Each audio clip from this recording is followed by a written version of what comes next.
television exposing the lies.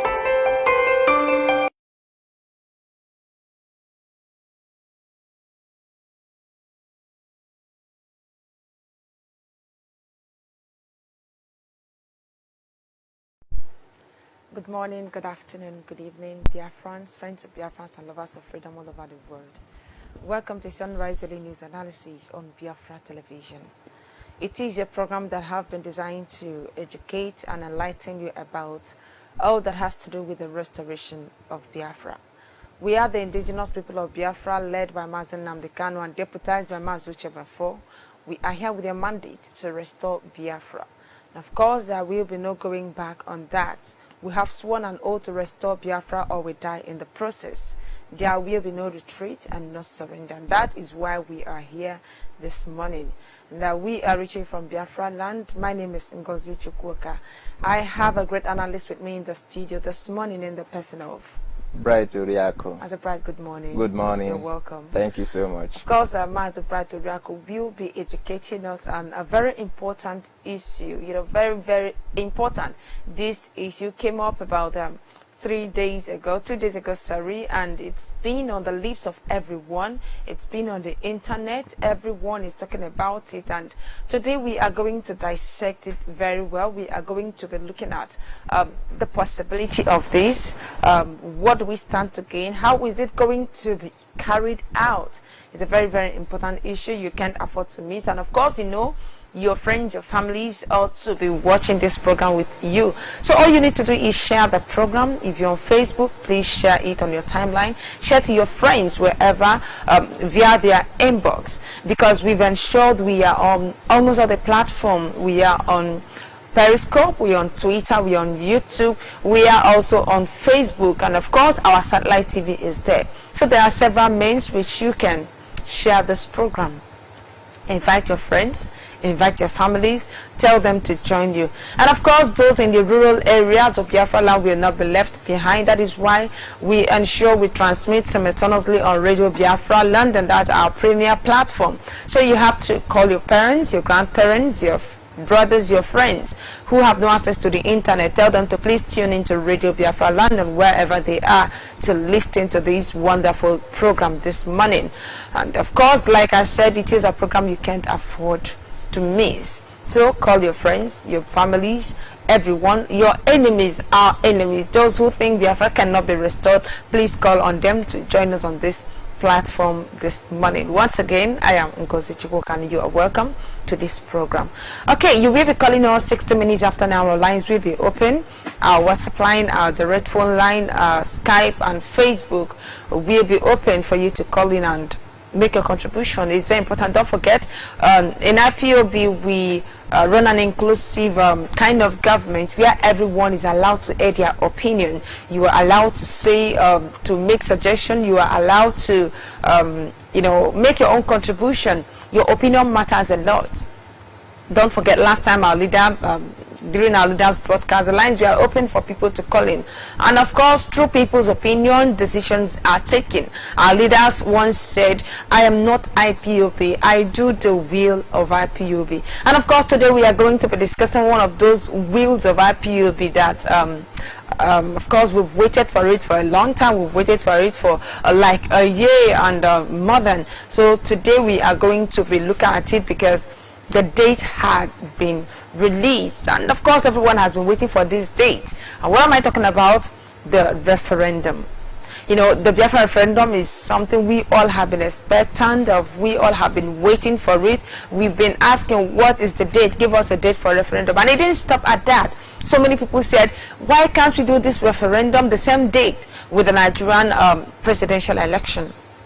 So many said, let's do this and get out of this country. Let's hold it even before the election.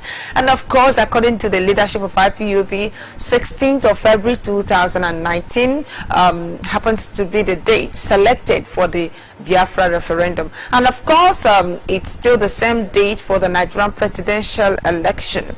we are going to be looking at this. It's a very important issue. That's why I say you invite your friends, your families, your loved ones to join you, even our enemies to join you, and of course listen to this program. So at this stage, Mazuriako, having crossed the stage of considering whether we should go by referendum or not, what date should be used, or when do we do it, we've gotten to the stage of this is the day, and everybody have this date at the back of their mind. Everyone is looking towards this particular date. Let's look at let's consider a tripartite concern, looking at the concerns coming from the international community, coming from Nigeria and the indigenous people as well. According to the press statement that was released 2 days ago, 16th of February is the date, and of course that particular date is a sit at home.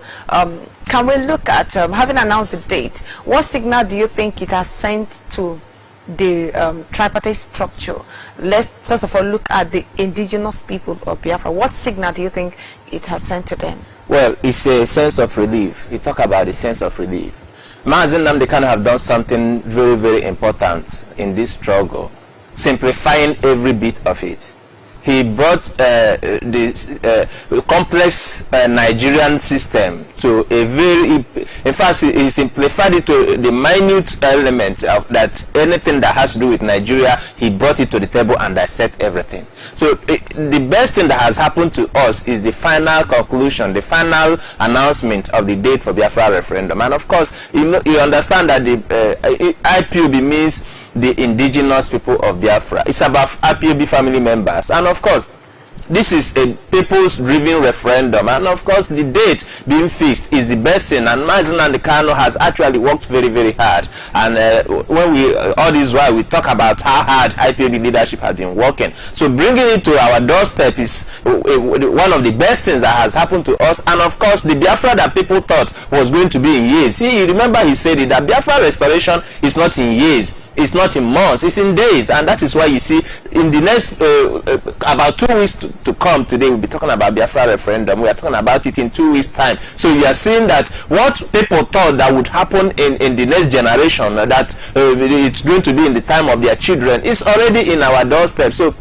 it's a welcome development. The atmosphere is charged. The people are ready. Of course, having been in anticipation all this while, you know that all the while you hear a lot of calls. You hear people say they don't want much talk about Biafra referendum. They don't want to talk about it again. What they want is action. You know, we have been waiting for the moment of action. We have been waiting for the moment, the real time to have our referendum, and of course to move on, because we have actually suffered so much in the hands of the evil contraction called Nigeria. So the indigenous people have actually been so anticipated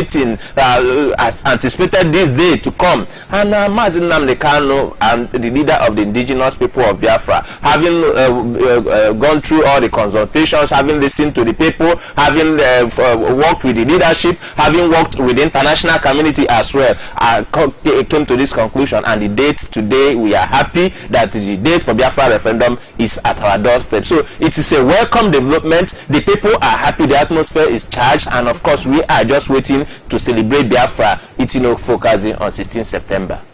Okay, thank you very much. 16th February. Okay, so now looking at the Nigerian government, what signal do you think it has sent to the Nigerian government? Yes, the Nigerian government represents evil, represents disorganization, represents everything negative. Nigerian system represents death. So it has crippled the Nigerian system. Because the Nigerian system, we know what they used to be. We know what Nigeria has been. Because Nigeria, you know, when you are talking about Nigeria, you talk about a dead an entity. We talk about them in past tense because Nigeria don't exist. So in the past, we knew them with genocide.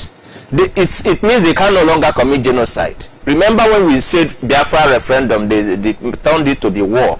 So it came to a point where if they will shoot, they will kill themselves, because you know, the whole weapons they have been gathering. Remember, we keep saying it, that with their own weapons they will kill themselves. We are using their own weapon against them. That is what it means. So the Nigerian system has been rendered helpless, because there is no alternative. There is nowhere to run to. There is nothing they can do about it, because on the 16th February is just 2 weeks to come, and of course they never expected indigenous people of Biafra to come with with this announcement. They knew that, yes, we the indigenous people of Biafra, we are talking about election boycott, and that is why you see them working very, very hard to make sure that the people come out, whether they vote or not, that they just make sure that the people come out that day, because they have planned to rig it. But you know, the leadership of the indigenous people of Biafra thinking very, very well, and of course with due consultation, it was the wisest decision to take, that on election day, that day they choose to be their own election, they will be our date of referendum, and of course we use a sit at home, and that is the best approach, because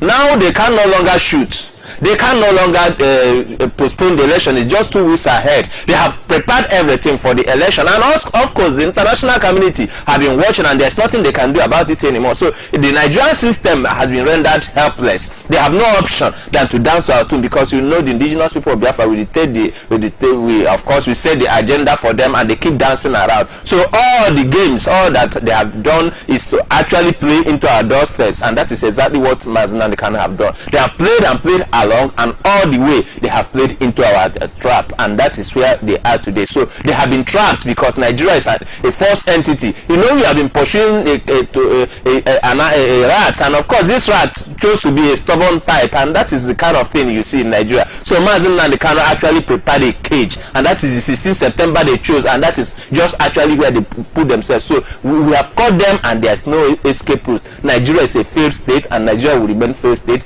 On 16th September, that is the final day of crashing out. Nigeria will be no more. Interesting. Okay, thank you very much. So now let's look at the international community.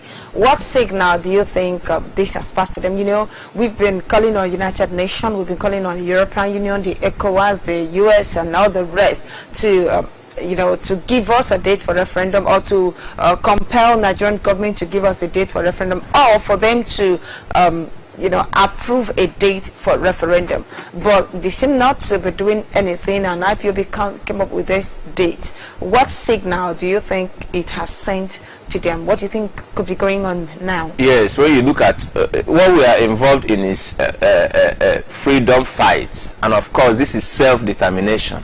When we talk about self-determination, that is what it is. We are determined to free ourselves with every tool available to us, and of course we have chosen the peaceful approach.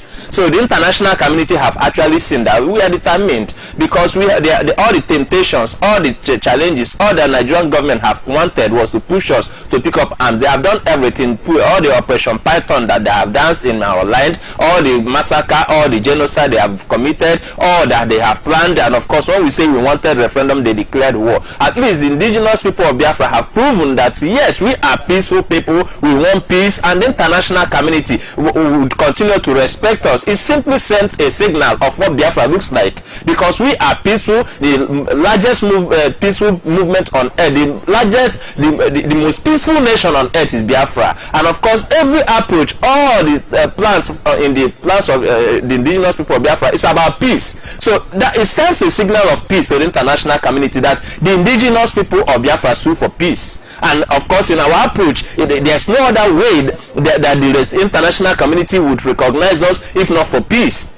So it has sent a signal of peace. We are raising the flag of peace. We say no more violence. We say no more genocide. Do not kill. Nobody is allowed to kill any indigenous person of Biafra, because we have sued for peace. We are fighting for peace. All the provocations, all the attempts to make us pick up arms failed. So it has simply sent a signal, and that signal is the flag of peace we are raising. And of course, if the international community, even if they don't like it, they have no option, because we have determined to free ourselves, and we have chosen the most peaceful approach, and of course made it simple that even this a blind person, even anybody will understand the system. So that is why the international community, the respect they have for the indigenous people of Biafra must be on the increase, because all the temptation to pick up arms failed, and of course we have chosen to land on a peaceful atmosphere.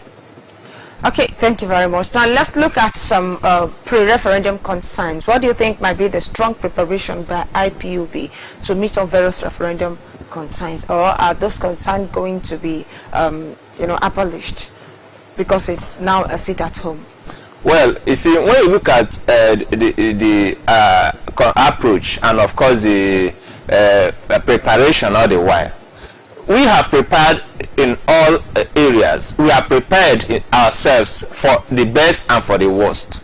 remember that having experienced genocide, having seen massacre, mass murder of our people, having seen our brothers and sisters die before our very eyes, having seen how our land has been devastated, rendered, and of course having seen our brothers and sisters cross the Mediterranean Sea all the time, and today we have nowhere to run to. Do you know that in the world today we have nowhere to run to? The whole world, anywhere you go on earth today, you see the indigenous people of Biafra, and of course the Europe have rejected and all the rest. So you see it that we actually came to a point where we say, okay, we prepare ourselves for the worst, but we choose the best option. Yes, the situations that we have passed through has actually helped us, of course, to be strong, because when we pass through, if you watch strong nations, they pass through difficult moments. The British government you see today, the British system kept, they faced a lot of, we were not the first to be colonized. Sometimes, when you look at, when we talk about colonization, some people think we are the first. This British system you see today, they were colonized by almost everybody in the world. The British government were colonized until they became independent, or until they chose to stand on their feet. So to us, we have passed through everything. So the preparations, we prepared our mind, we prepared ourselves in every aspect. But you see, what is important to us is that we achieve our goal, and that is why the simplest approach that has been adopted by the indigenous people of Biafra, the leadership of the indigenous people of Biafra, works. And of course, once we stick to it and the sit at home, well, of course we are sure it's going to be 100% success. That is what we want. So everything we prepared is just like you get a gathering ingredient for your cooking, and of course you don't use all the salt, you don't use all the pepper, you don't finish the whole water in your house because you want to cook a pot of soup. So the whole preparations are there for us. All we need to do is take advantage of what we have, use what we have, and achieve our goal. Once our goal is achieved, all the preparation will never a waste. What's important is that we achieved our goal, and that is where we are working on. So whatever we have prepared, in whichever way we have prepared, preparing regulation of our mind, financially or whatever we are prepared, all of them are all inclusive. What is important is that at the end of the day, Biafra is freed, and that is what we are working for. Okay, thank you very much. So what do you think would be the possibility of this referendum without the United Nations endorsement? You see, when you talk about the United Nations endorsement, you cannot be talking about United Nations endorsement because they are aware of what we are doing.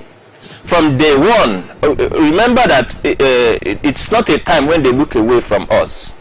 This time around, the indigenous people of Biafra is making sure that whatever we are doing, we're not just doing it in the backyard. Because if there's any concern anywhere in the world today about the evil, the killings that is going on, to the point that the President of United Nations States of America, of course the strongest man in the world, have looked towards the evil, the killings, and they said it's horrible, and the United States is not going to watch it to continue. And the conclusion of that killing, the summary of that thing is that in 2019 there's going to be a presidential election. And of course, while the Nigerian system said they were solving the problem, and of course the United States and all the world have been watching. So when you talk about United Nations endorsement, they are actually a part of what is happening, because you remember that last year the leadership of Ipob, of course, Mazi Chemefo led Ipob directorate to the office of the United Nations office, and up until now we don't know the outcome. There have been petitions to the United Nations. Whether the level of endorsement is what you and I don't know, but I am sure that the leadership of Ipob must have communicated to them, and of course communicated to African Union, because our leadership are not sleeping. Whatever we are doing, we carry out the international community along. We signal them, we tell them what we are doing, because remember, it is the people's referendum. So endorsement is, of course, must have been a lot of endorsement from the international community. We are not just playing in the dark. Mind you, the election day is going to be monitored by also the international community. All the bodies that matter in the world will monitor that election, so it's part of it. So Biafra referendum will be monitored by the international community. So when we are talking about endorsements, everything we are doing then is part of the international system. We are simply following the international protocol, and then once you follow that, you simply of course work yourself into them. And that is exactly the angle I look at it, that the leadership of indigenous people of Biafra, having been to the United Nations, having been working with all the bodies, of course, that make up United Nations, must have reached a level of endorsement. So on that day, we expect that there is going to be supervision from the United Nations, and of course all the like African Union, European Union, and the rest of them, because the 2019 presidential election is going to be monitored by the world at the same time Biafran referendum. So it's having the international backing, so there's nothing to fear about. All it's important that we observe the sit at home. That is our own role. So the indigenous people of Biafra, wherever we are, all we need to do is keep sensitizing our people, because that is our responsibility. IPOB leadership are playing their cards, and everything that needs to be done, I'm sure, must have been done before now. Okay, thank you very much. So far, we've not had any reaction coming from the Nigerian government. Do you think there could be a clandestine plan to disrupt in any way the referendum or the sit at home? You see, the Nigerian system are helpless. Why? Why they are helpless? Because the 2019 election, do you know, if our leadership is careful, if the Nigerian government had known that we are going to observe our referendum this way, I'm telling you, they would have actually done a lot of things to stop the election from taking place. They would have obstructed everything. And you think it's too late to stop the election? You see, with the level of problem in the evil contraction called Nigeria today, about all those killings, what about the annulment of June 12th? So many things have happened, but the truth about it is that the indigenous people are actually sleeping, and of course the Nigerian government will do all and go to the international community and lie, because nobody were there to expose the lies. But the coming of the indigenous people of Biafra have changed the game. So today the international community are aware of what is happening. Everybody are aware of what is happening. It's no longer a time where BBC and CNN will lie and they will sweep it under the carpet. No, we are here to debunk their lies. Radio Biafra London are all over, of course, broadcasting to the whole world, and Mazin Namdekano is there pointing it out, giving an example, and of course even telling you in advance what is going to happen. So the international community are aware. So it's no longer a business like we know that since 1964 they have been rigging elections. All the elections in Nigeria have always been rigged. But you see, this time around, it's not just the rigging of election that is the problem.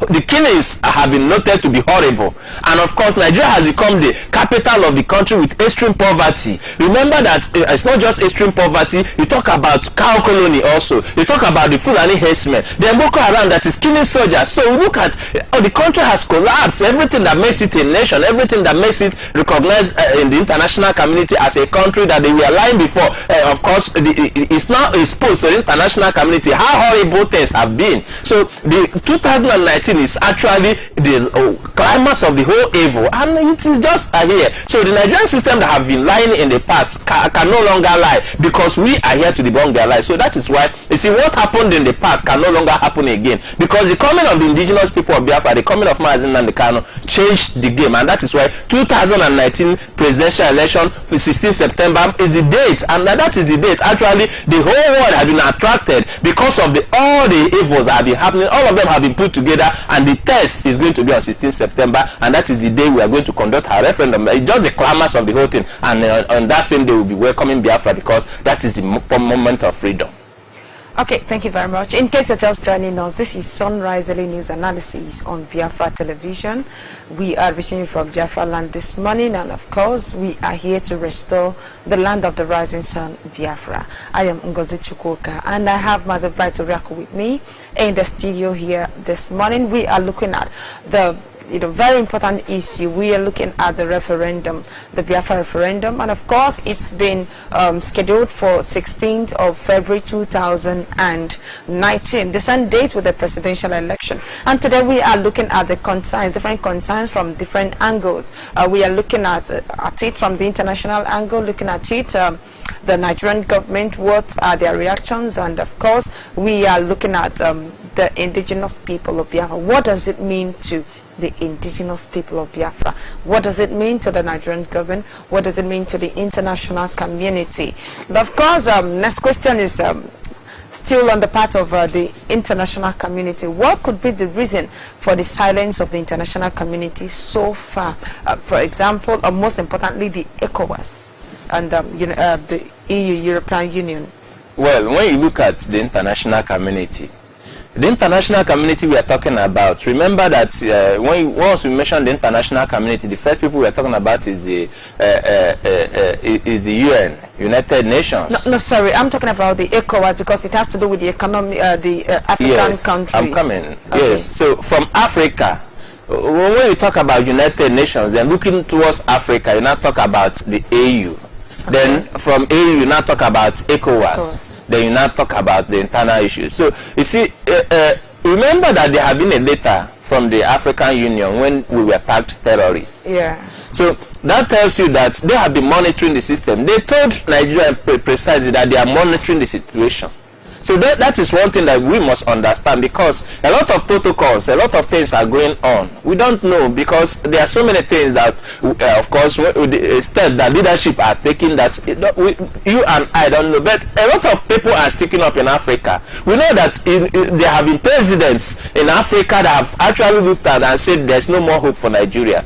And of course, when President Trump addressed Africa as a shithole, and of course there's a reason for it, and Africa looked at themselves and actually began to think, why are they shithole? Because they have been quiet, because they have been silent.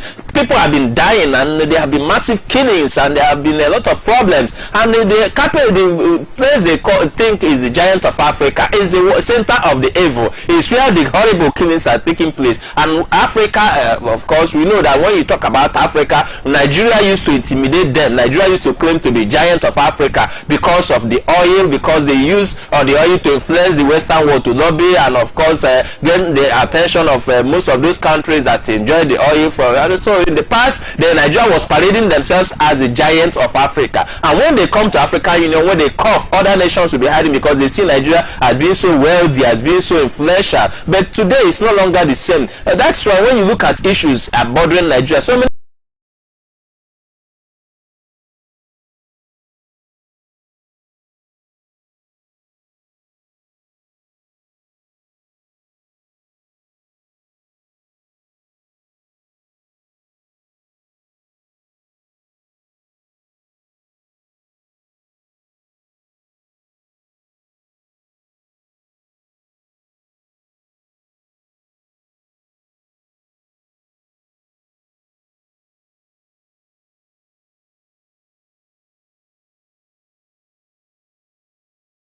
what we are doing, not just to liberate ourselves, what we are doing is going to affect ECOWAS, it's going to affect the African Union, it's going to affect the whole of Africa. So they are actually watching also, because the indigenous people of Biafra are being peaceful, and we are not picking up arms, and we have not picked up arms. We say we are not going to pick up arms, and we have suspended. So they are watching to see how we come about it, how we conclude with this thing. And 16 September is that date. So the whole Africa have been watching, the whole European Union you talk about have been watching, and of course our petitions have gone around the world, and the United Nations have been watching. So what you see that is happening is not silence. A good number of they are not silent. When the time comes, you see them begin to speak up. You and I never knew that the AU were interested in what was happening until they said no to the terrorist tag, until they wrote specifically to Nigeria. That tells you that all the African countries have already endorsed Biafra. You must acknowledge that. They have acknowledged what the indigenous people are doing. It is our right.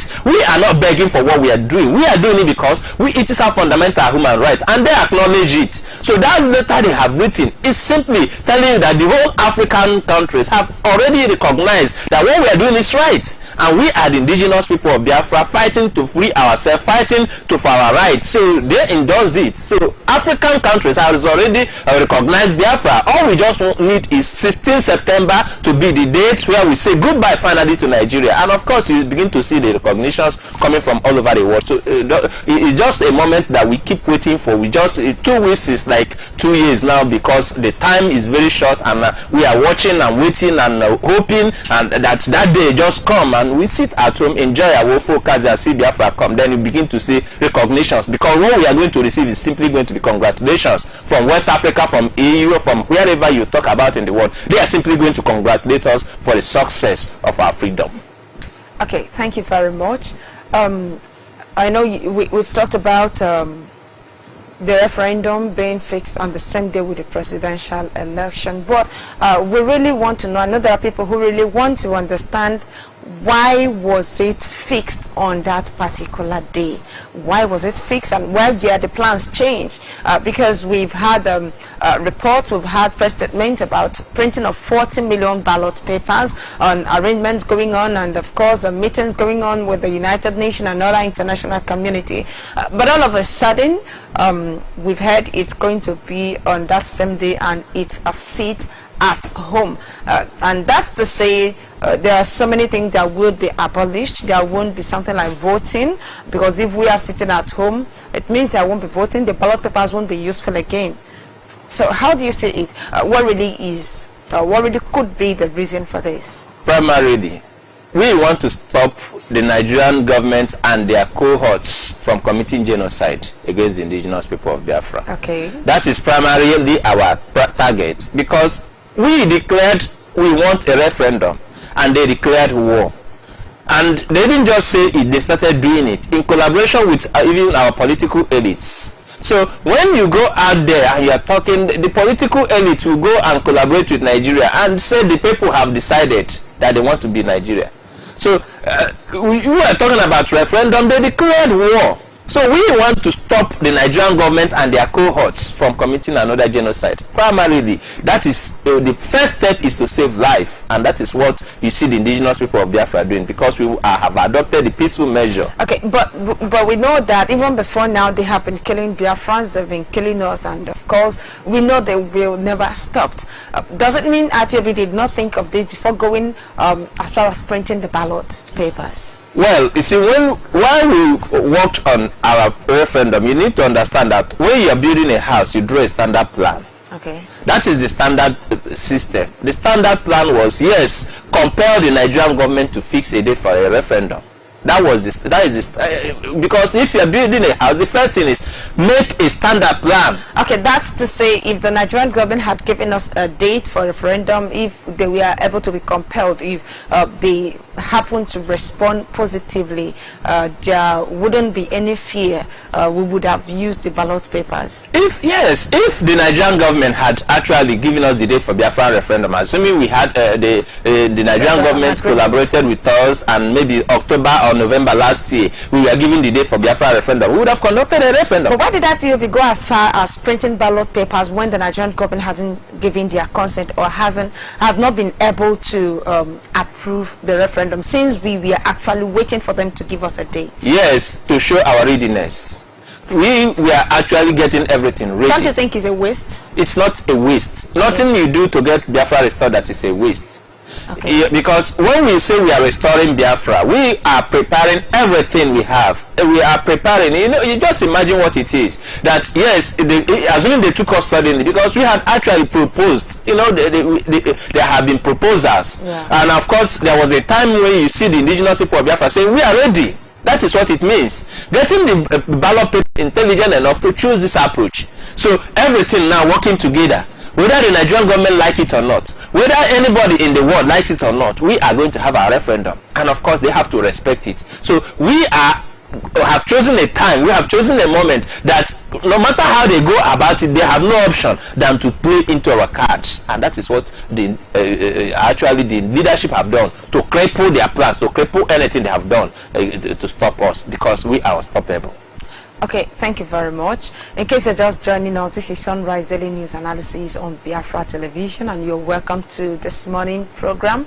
My name is Ngozi Chupoka, and I have Mazabright Riako with me this morning. We are reaching you from Biafra land, and of course we are transmitting simultaneously on Radio Biafra London. Tune into Radio Biafra London to listen to us, and of course we are on Facebook, we are on Periscope, we are on Twitter, YouTube, as well as our satellite TV, so you can watch us on these.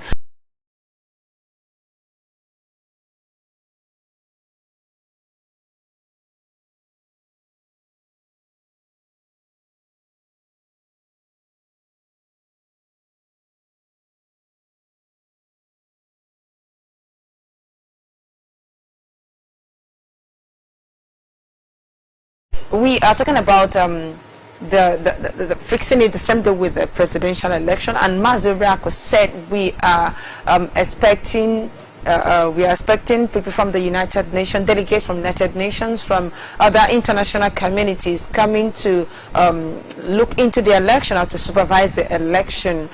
But then, these people, do you think they will have anything to do with the Biafra referendum? How do you think it's going to concern them? Or how do you think they can get the results? Or do you think they are going to show concern on the Biafra referendum, since they are actually coming just for the election? IPOB did not invite them. So how do you think they're going to show their concern? You cannot say IPOB did not invite them. No, actually you said they were coming for the election. So if you said they are coming for the election, they are coming for everything. Okay, they are coming for everything. Yes. How sure are you? Why I'm saying this is because they said the indigenous people should solve their problem. Okay. So this is our approach to solve the problem. If the international community, of course, we knew it that the French president came specifically to Nigeria, Macron, and said the indigenous people have to solve the problem. Okay. So all the time we cry to the international communities, they say the power is in your hand, and the greatest power you have is the power to vote and be voted for. Okay. So when you say no to the Nigerian election, you reject them. Actually, they are coming also to see how we solve the problem. So when we refuse to vote, they actually will note that yes, we did not vote. We have conducted a referendum and we said we don't want Nigeria. So that is how we solve the problem. It's very, very clear, very straightforward. So the simplest thing to do on election day is to sit at home and reject Nigeria. That is the solution.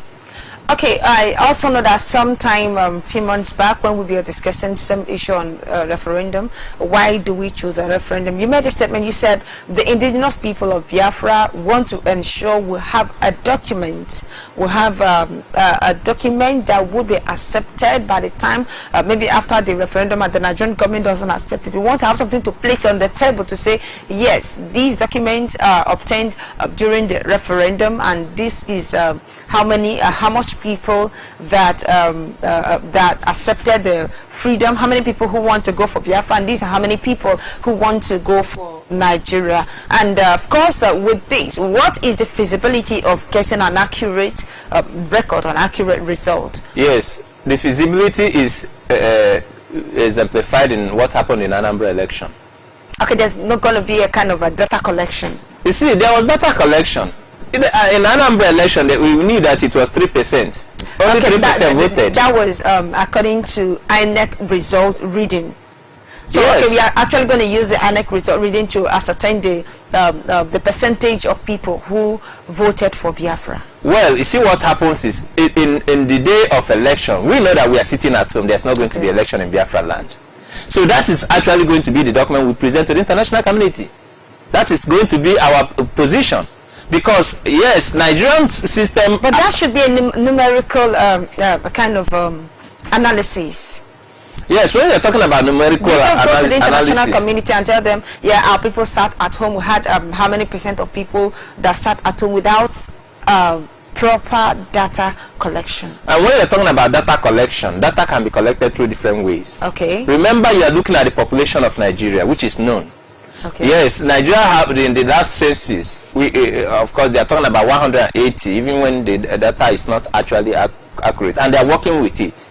So when you are working with it, also that was also, it also affected a number of election, because you are looking at each time they are begging you to come and vote, there's a reason for it. Okay. Because when you have a place, you have, for example, you have 100 million people living in a place. And out of 100 million people, only 5 million people or 2 million people came out to vote. That told you that something went wrong. So you are working on data, you are working on the population of the people, and you are working on the number of people that actually voted and those that refused to vote. Okay, that is to say we will be using the number of the percentage of people who voted to get the actual percentage of those who did not vote. Well, it could be, in the sense that when you look at it, the Nigerian people will be conducting the election.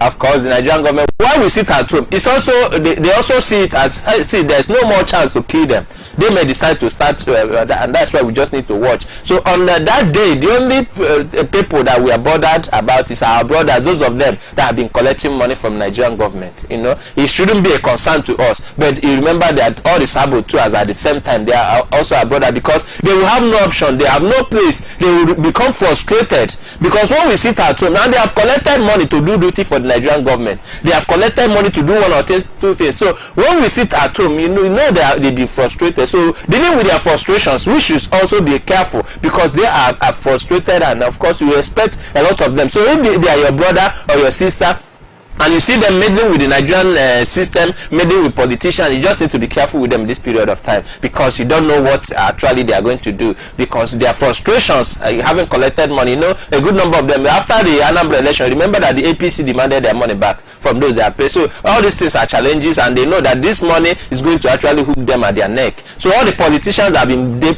paying money into those people, paying money to them, you know, this time around you expect those kind of conflicts, but actually it's not going to be our real headache. Because when you sit at home and you listen to the leadership, this is a time to be sensitive to every instruction, because communication all the while, you see our leader have been so clear in making issues clear to Biafrans. So he makes it as simple as it is: sit at home, and that is just it.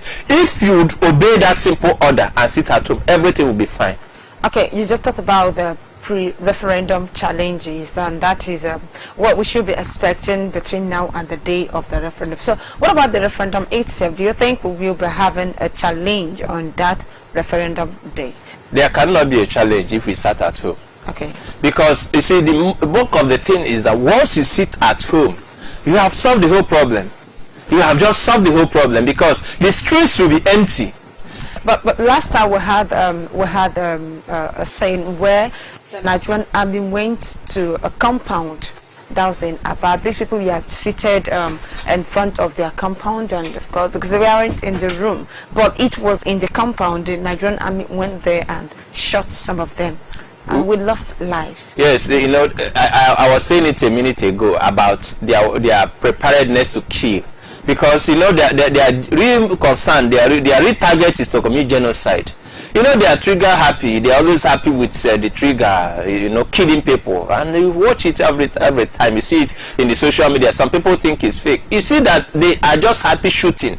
You know, anytime any slighted provocation, even when they are not provoked, they are shooting people. So that is why when we say sit at home, it's going to be a sit at home. So you see that the day for Biafra referendum, actually you expect that the military, remember, they are still going to come about. This one, they are on Operation Python as 3. Of course, that day you still see them parading, but you also know that the international community will be monitoring. I'm sure that if they have no respect for themselves, at least that day they should be able to respect themselves, because the international community are watching.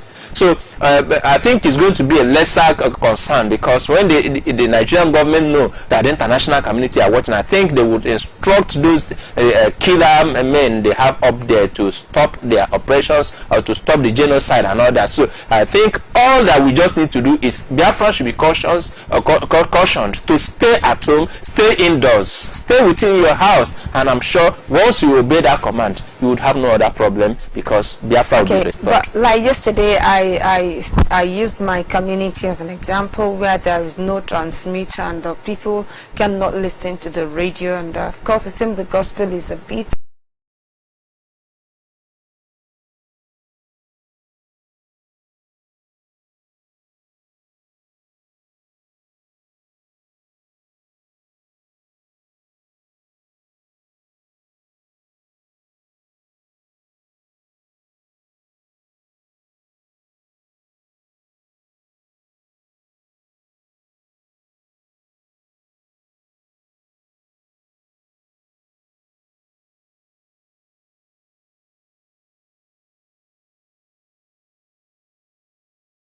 to reach the people. Apart from the radio that is everywhere, you still talk about the internet, you still talk about the satellite dish. You know, our leader said it. If you're in your community, you see that there's no, install one for them. That is what our leader said last time. So that is now the work of the family members of the indigenous people of Biafra. You cannot tell me that there are no people that in those communities that can assist and of course install decoders less than 10,000 naira. People can do it.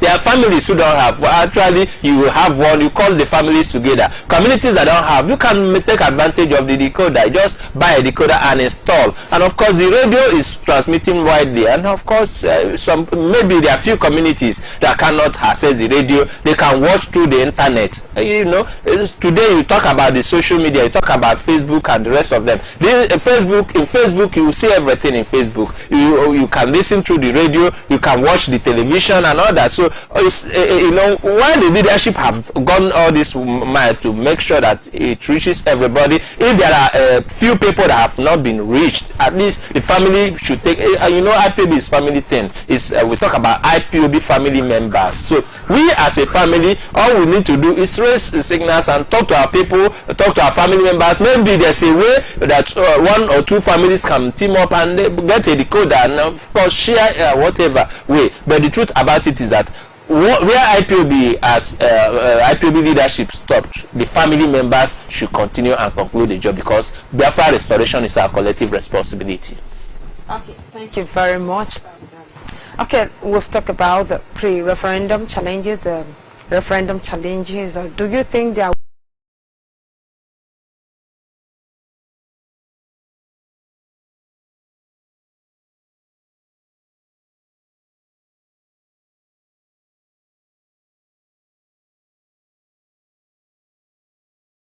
end to freedom?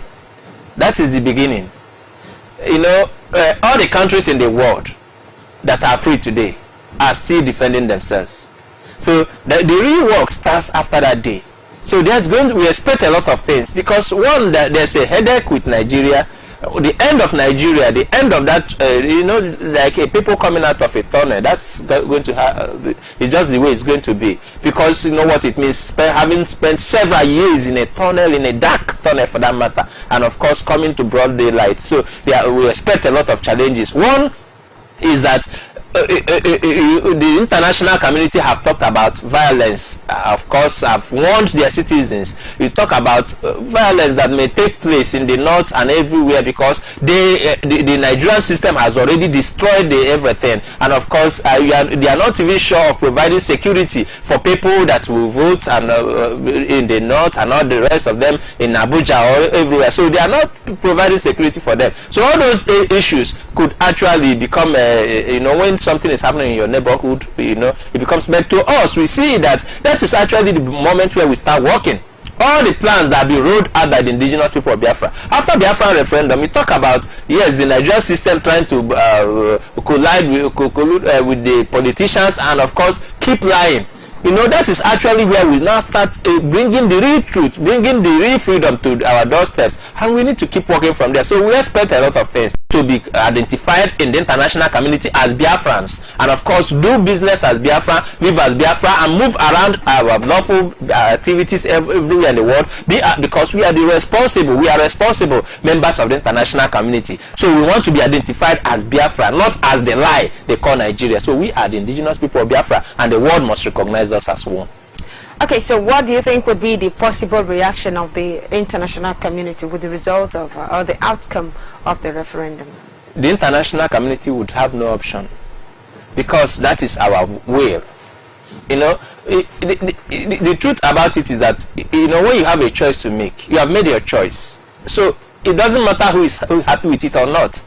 Whether the Nigerian government, whether anybody in the world are happy or not, we have made our choice. We said no to Nigeria and we will say yes to Biafra.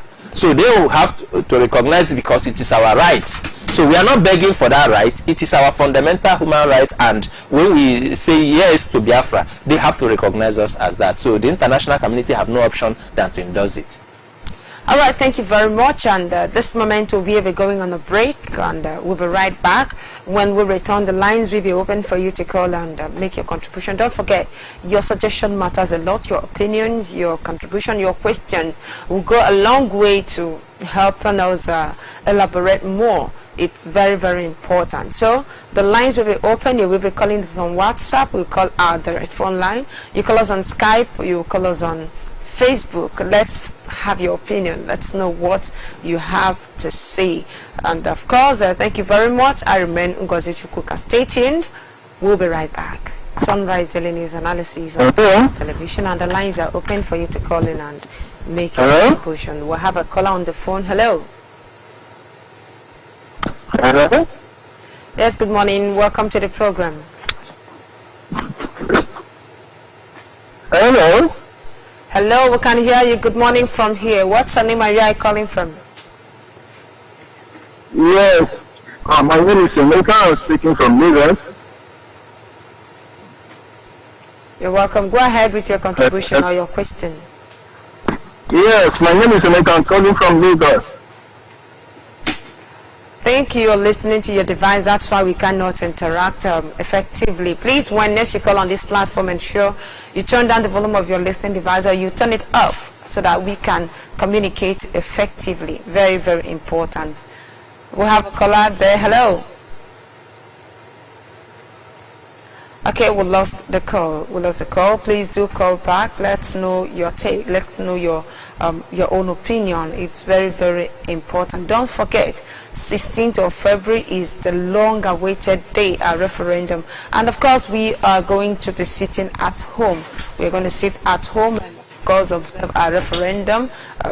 That means we are going home. All right, caller on the phone. Hello. We are the indigenous people of Biafra, led by Mazi Nnamdi Kanu and deputized by Mazi Chemefo. We are here with a mandate of restoring Biafra, nothing more, nothing less. And this morning we are reaching from Biafra land. My name is Ngozi Chukwuka. I have with me here in the studio Bright Oriako. Mazi Bright, good morning. Good morning. You're welcome. Thank you. Of course, Mazi Bright Oriako is a great analyst. He will be analyzing what we have here today. This morning we have a very important issue to discuss, and he will be attending to the questions we have here. These are questions that have been coming up from people. A lot of people have been asking such questions. But today he will be attending to these questions. It's very, very important. We are going to be looking at it, and of course, don't forget that this is Biafra Television, where we expose the lies. We are here with the lie, with the truth. You know, the truth exposes the lies, and that is why we have come this morning. We sincerely apologize for being off air for a while now. A lot of people have been calling, a lot have been wanting to know what happened. We sincerely apologize. It wasn't our making, it wasn't intentional. We had some issues that really made us to go off air, but thanks to Chukwuka Kabema, thanks to the leadership, that we are back here again today. Don't forget, we are going nowhere until Biafra is restored. And this morning we are going to be looking at the imperativeness of election boycott. So that is the reason you must invite your friends. You know, every day I keep talking about your friends, your brothers. It's very good we ensure everyone is following us. No one is left behind. Therefore, if you are on Facebook, please share this program. You know, we are on every platform. We've ensured we reach out to you from on different platforms. We are on Periscope, we are on Twitter, YouTube, Facebook, and of course our satellite TV. Therefore, if you're on Facebook, please share the program, share it on your timeline, and also ensure your friends are watching with you via their inbox. Share it so that people can watch at their leisure, or whenever they see it in their inbox, they can watch the program. It's important. You can copy as well, share on WhatsApp, share it on WhatsApp so that people through the WhatsApp can get the link to watch the program. Of course, those who have no access to Facebook, also tell them to join us on Periscope. It's very, very important. And of course, the last but not the least are those who have no access to the internet. We've ensured we reach out to these people through the Radio Biafra London. So all you need to do is please tell your friends, call your people at home, call your families, our grandmothers, so many of them in the village, to please ensure they tune into Radio Biafra London. And of course, there are so many places, there are some places that the radio cannot reach as well. You also have to do your own bits to ensure that they get the satellites to watch or listen to the program as well. It's very, very important. Do your own bit. The leadership will do their own bit. So please tell everyone, Sunrise Daily Analysis is back on air. We are here live and direct, and of course we are not stopping until Biafra is restored. Once again, you're welcome to today's program, and I am Ngozi Chukwuka. Okay, we are looking at the imperativeness of election boycotts. The leadership of IPOB have been talking about election boycott. We talk about boycotting the presidential election majorly. The presidential election, we are going to boycott it. The leadership have been saying this since last year. And of course, we have barely 3 weeks. Okay, we have less than 3 weeks to this presidential election, and we are still talking about election boycott. But a lot of people do not really know the imperativeness of the importance of it. So, Maziriako, can you help us elaborate more? How imperative do you think this election boycott is to the restoration of Biafra? Yes, and when we look at the evil contraption called Nigeria, you look at an entity, a lie that have been created long time ago, and of course that is the worst curse on humanity, a curse on West Africa, and of course to the black race. So when you look at the evil contraction they call Nigeria, Nigeria is a curse, and there is no other thing you do to a curse than to break it. This is the time to break that curse, and one of the ways of breaking that curse is through the election boycott. So it is very, very important that if you don't want to associate yourself with the evil thing they call Nigeria, if you don't want to be part of the curse, if you don't want to renew the curse upon your life, the chains that have been tying you, all you just need to do is stay away from the Nigerian evil election. So it is very, very important that people understand that there is one right you have. Of course, one of your fundamental human rights, when you're talking about the right of a citizen, you can only vote in a country where you're a citizen. And of course, you talk about the right to vote and the right to be voted for. That is when you're a citizen. But everything in the evil contraction have proven that there is no country called Nigeria. You're not a Nigerian in the first place. And of course, everything has proven it. Even the happenings today in the evil entity they call Nigeria have proven it. You have a system today, you are having a Sharia law running in the north. And of course, the real owners of the evil business have really come up to claim their business. And you discover that people don't understand the reason why they are suffering. There are reasons why you are suffering. There are reasons why you cannot have meal on your table. There's reasons why you cannot attend any public school. There are reasons why you cannot access public facilities like hospital. There are reasons why the evil thing is getting worse every day. And you see it that the Sharia government is being in place and everything. So you look at this, and there's a reason. Because people assumed, there's something wrong with assumption. They assume and they see themselves because they have been tagged Nigeria. Nigeria is not a country, it is the British business center. And because it is the British business center, it's not a country. And of course, people assume that they are citizens. And you don't see yourself as a citizen because you think you're a citizen, and they make you one and enforce it on you and wrap the evil thing, the lie they call Nigeria around you. So the importance is that you just need to exercise that right to, of course, that fundamental human right, the right to vote and be voted for, because your mandate has been stolen, and of course it has been wrapped as if it was a country. So the greatest importance of election boycott is that when you boycott that election, at least for once, it will be clear that your mandate, you didn't give your support, and of course you have a right to vote and be voted for. And because you are not a citizen of the voting, because Nigeria is not a country, because you don't associate with it, you simply boycott the election to prove that your mandate was not given, and that is one of the most important aspects of it. So to boycott the evil thing, to boycott the creation of Nigeria, all you just need to do is to boycott the 2019 presidential election. Okay, so boycotting it, how important is it to the restoration of Biafra? Yes, when you're looking at the restoration of Biafra, Biafra is the land of the indigenous people. you talk about the indigenous people of Biafra, you talk about the Igbo, the Ishekiri, and Biafra is a country that have always been. And of course, before you talk about the modern system of government, the international system of today, Biafra has always been there. And of course, while there were now of countries like you talk about today, Western world that is being organized, you have a United Nations today coming together, and of course, countries are registered and you become a member of the United Nations. Before those days of formation of countries, and we talk about emerging nationhood, Biafra has always been there. So Biafra is the country that, of course, the indigenous people. But you see, the evil thing they call Nigeria was created and registered in the United Nations, and of course strange people represent the people, and you see that the people are not represented. So election boycott is going to help us to restore our nation, because we are the indigenous people of Biafra, and of course Biafra has been there. We knew that it was at the bite of Biafra that our ancestors had access to the international community and had business to do with the international community. Negotiations were made, and of course we had business before the evil amalgamation, before the evil creation of Nigeria. We knew that the Portuguese and other people from the Western world came and they transacted business with our forefathers, with our ancestors at the bite of Biafra. So that place was the point of negotiation. It was the place of exchange. It was the place of where a lot of things took place. So bite of Biafra has always been there, because we are the indigenous people of Biafra.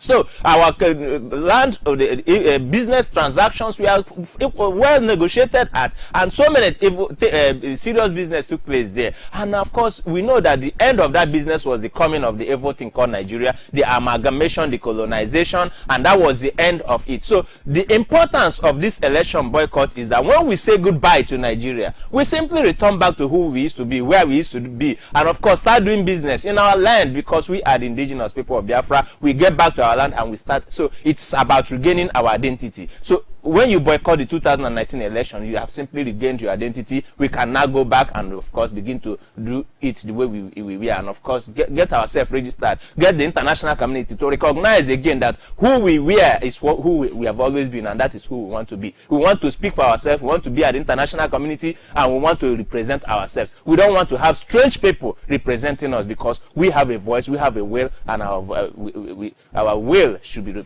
respected at the international level. All right, thank you very much. In case you're just joining us, this is Sunrise Daily News Analysis on Biafra Television. And of course, this moment we'll be going on a short break. Stay tuned. We'll be right back.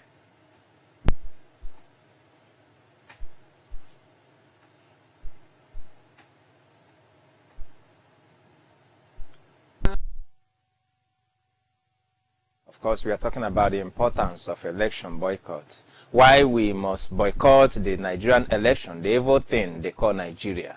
Because we are the indigenous people of Biafra, and we make bold to tell the world that we celebrate our identity. We love ourselves for who we are, and we can never deny our identity. And of course, we only say no to the evil thing they tagged us, to the evil lie. And of course, it came to a point where they now tagged us terrorists for being the indigenous people, for coming up to say that we are the indigenous people of Biafra. The evil government of Nigeria have actually done everything to make sure that we are oppressed and suppressed, and of course that we live in depression and die in depression. And of course, we have been marginalized, we have been treated as animals. In fact, being a Nigerian, you calling us a Nigerian is making us live as something less than a human being. It's better treated as an animal. And of course, that is actually what has been happening. And that is why we, the indigenous people of Biafra, we have insisted that we cannot accept the evil thing. We cannot accept the lie. We cannot accept the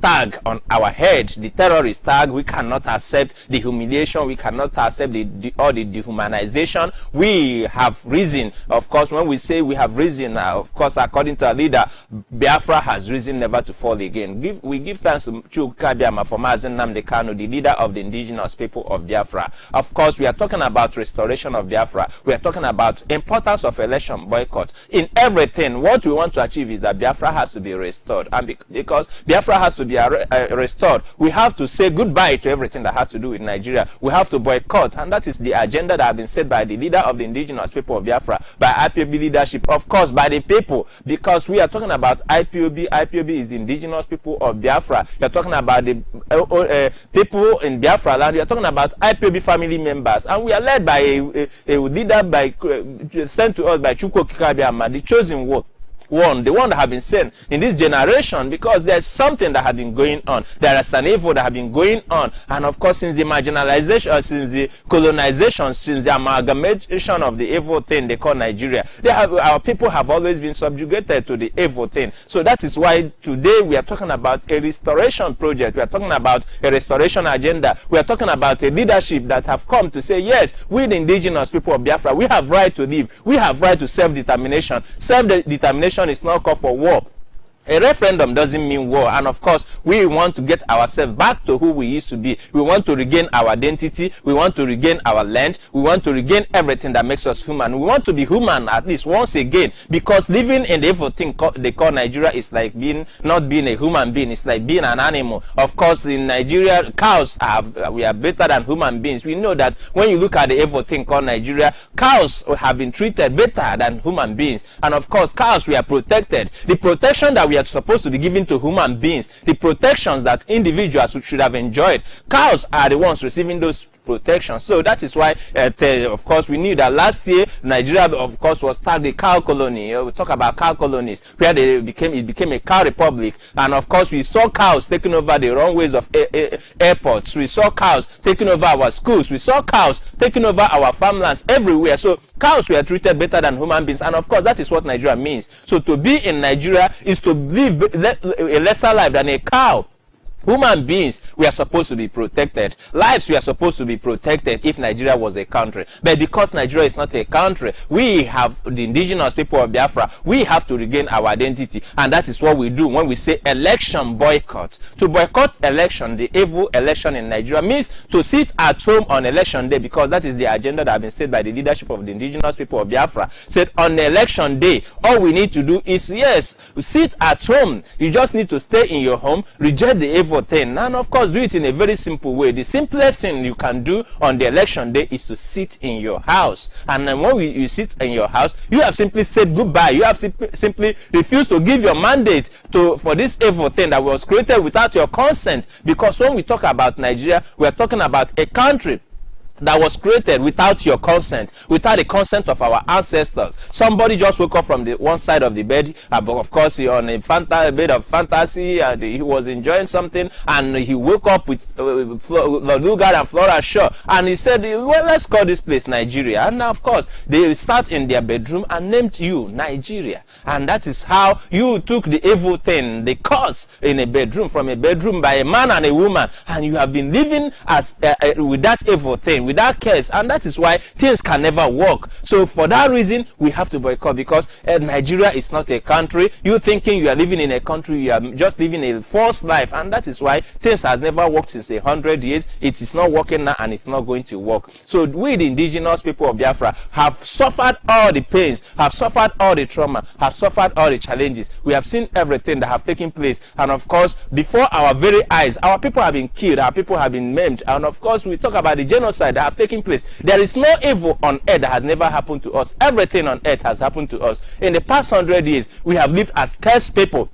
We have lived as condemned people. We have lived a life that is not worth of being called a human being, and everything has happened to us, and it has happened until we have a savior. And today, that is why we talk about election boycott. And to boycott means to regain your consciousness, is to regain your identity, is to get back to who you used to be, is to come back alive and become human again after the curse, after the enchantment from the Lugard and Flora Shaw. So that is why when we talk about election boycott, we are talking about a system where you come back and regain your consciousness, and you do that by sitting at home. So on February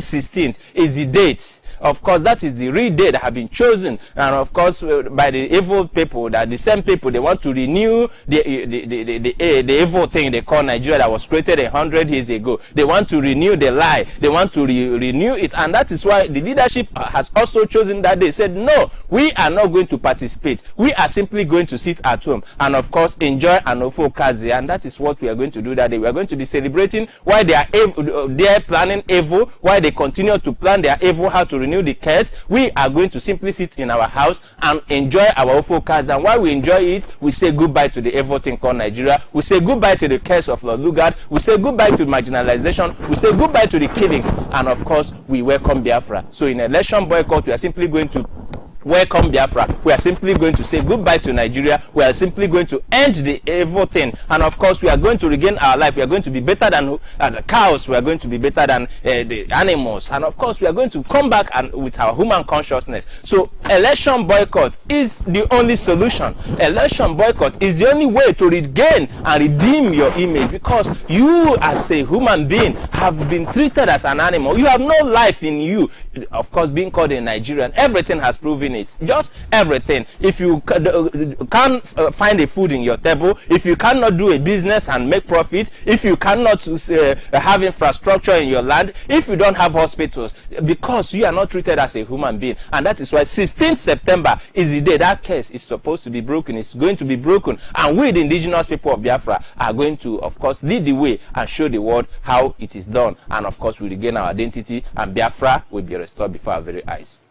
Okay, thank you very much.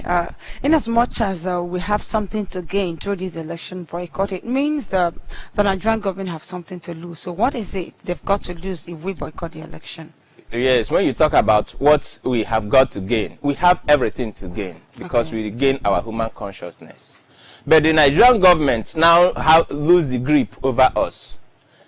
Because, you see, a slave, most times you discover that at the end of slave trade, remember that there was a time where people have right to own slaves.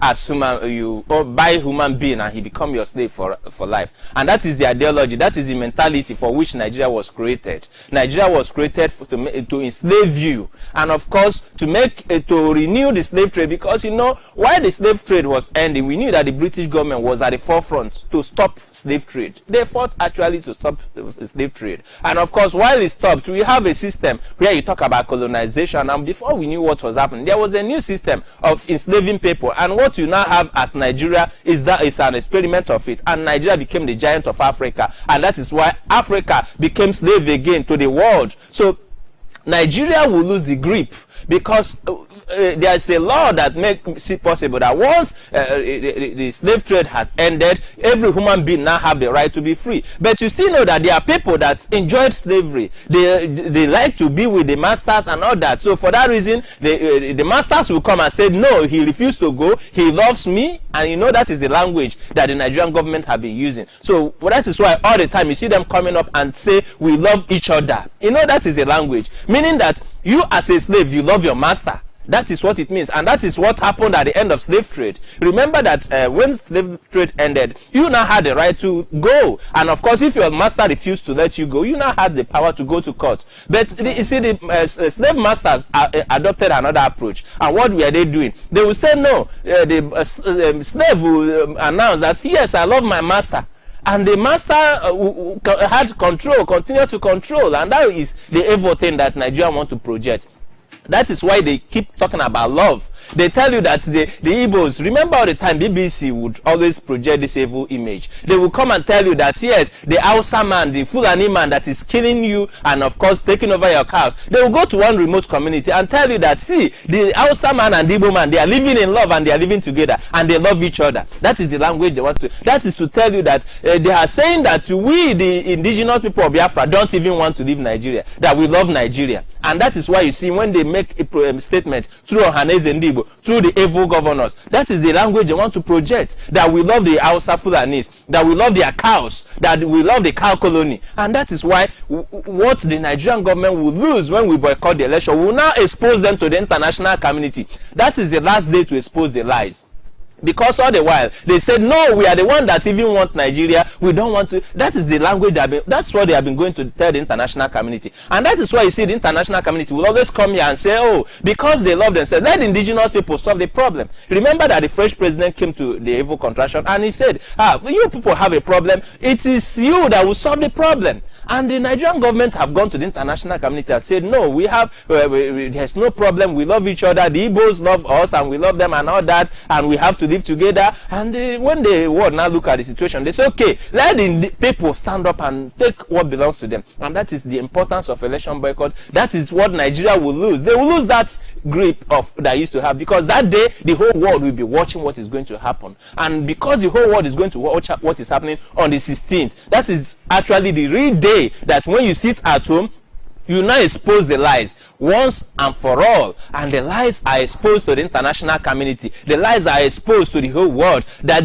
we don't love this evil thing they call Nigeria. We are not Nigerians. We are the indigenous people of Biafra. And once you expose that lies, you have crippled Nigeria. You know, it sounds very simple. It sounds very, very simple. But Nigeria knew what it is. Those evil people, those cabals and the Fulani cabals know what it means. And that is why when you say election boycott, they do everything to stop it, because they know what is going to happen. It will simply end the slave trade. When you're talking about the end of slave trade, because people thought slave trade ended a long time ago. No, Nigeria, anybody in Nigeria is still a slave to the British government, is still a slave to the Fulanis. And of course, when we say election boycott, that is the end, the final collapse of slave trade, and that is the beginning of your freedom. At least we will say no to evil Nigeria, and they will lose the grip over us and become free once and for all.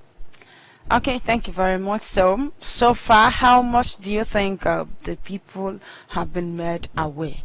Well, you see, their circumstances have touched the people. And of course, through what we are doing, the indigenous people of Biafra, there is no kind of evangelism we have not done.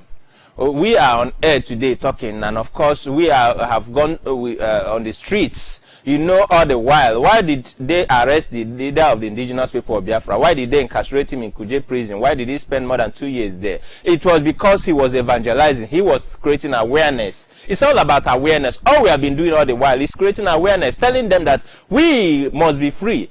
Talking about the evil thing they call Nigeria, exposing the lies. So the awareness have been created all the while, and today you can now see, even in the north, so the northerners themselves are aware of what is happening, and that is why you see them for the first time beginning to reject the evil thing they call Nigeria. There are so many people, forget what you see them doing in the media, so forget what the cabals are doing. The real people, the indigenous people, are awake. Look at what is happening in the Middle Belt. Apart from the evangelism, apart from the awareness that have been created by the indigenous people of Biafra, circumstances have taught the people a lesson. And of course, in the past, people never knew why what happened to them. And it took the leadership of the indigenous people of Biafra to educate them, to let them understand why what is happening to them is happening to them. Because people that died in the Middle Belt, of course, we knew that in the media it was always reported, the Govt media, the Nigerian Govt media, and the British and all the international media, we are reporting communal conflict, communal crisis, and they never talked about the Islamization agenda. It took the leader of the indigenous people of Biafra to say this is an Islamization agenda. And of course, before you knew what is happening, you saw what happened in the Middle Belt, you saw what happened in Jos and Plateau and Benue, and it took to the point that the President of the United States of America now understood that there is a horrible killing of Christians. If not the awareness that has been created by the indigenous people of Biafra, the world will not know that the killings have been so horrible. That was not the first time, because the massacre has been on before 1966. They have been killing us. That is how they have continued, because 1804 jihad continued, and of course they have been killing us. But it took the awareness that has been created by the leadership of the indigenous people of Biafra to attract the United States of America to address the killing of Christians. And of course, the President of the United States now looked at it and said the killing of Christians is horrible. It has been there, they have been killing us, but you now acknowledge it's horrible. That tells you that the world are aware.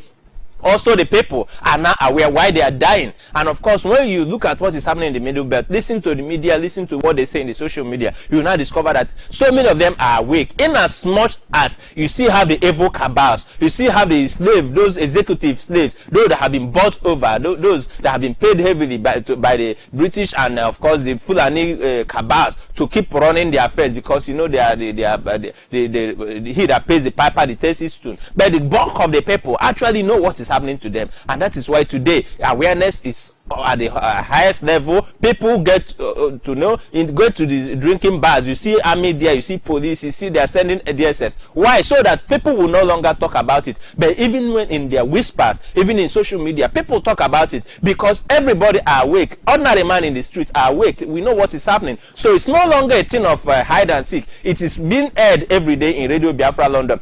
People talk about it, and you cannot shut them up again, because it's about educating the people on the truth, on why they are going through what they are going through.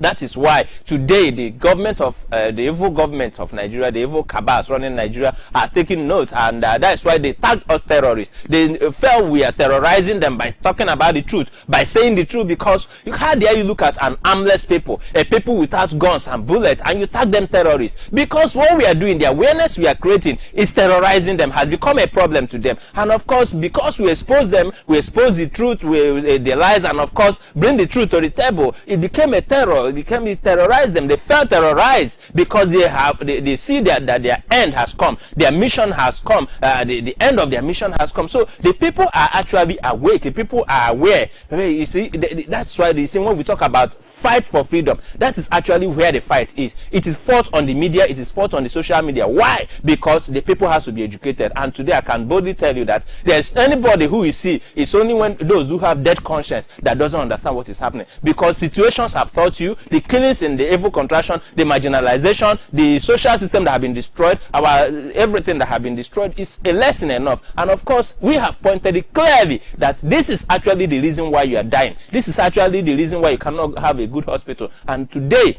the people are actually awake, and that is why you see everybody, when you say sit at home, everybody will sit at home. When we say we'll go and protest in the streets, don't you see protests going on all over? Apart from Biafra land, even in Lagos, don't you see that they are now chasing politicians when they come to campaign as usual? It's no longer a business as usual. In Lagos, most of the times, ordinary people take to the streets and get angry with politicians. Sometimes they chase them away. In the north, you see them chasing the president away from campaign grounds. So why are they doing it? Because the people are now aware of their situation. So it is no longer business as usual. Why they use the show of force, why they use their heavy build, why they use their AK-47, the people actually are awake, and that is the most important thing, that the people are aware of their condition. So that is the work of the indigenous people of Biafra, and of course kudos must be given to Mazen Nnamdi Kanu for creating this great awakening. Okay, thank you very much. Kudos to Mazen Nnamdi Kanu. The indigenous people of Biafra, we are formidable because we have no other hope if not Biafra restoration, and that we must get. It's very, very important.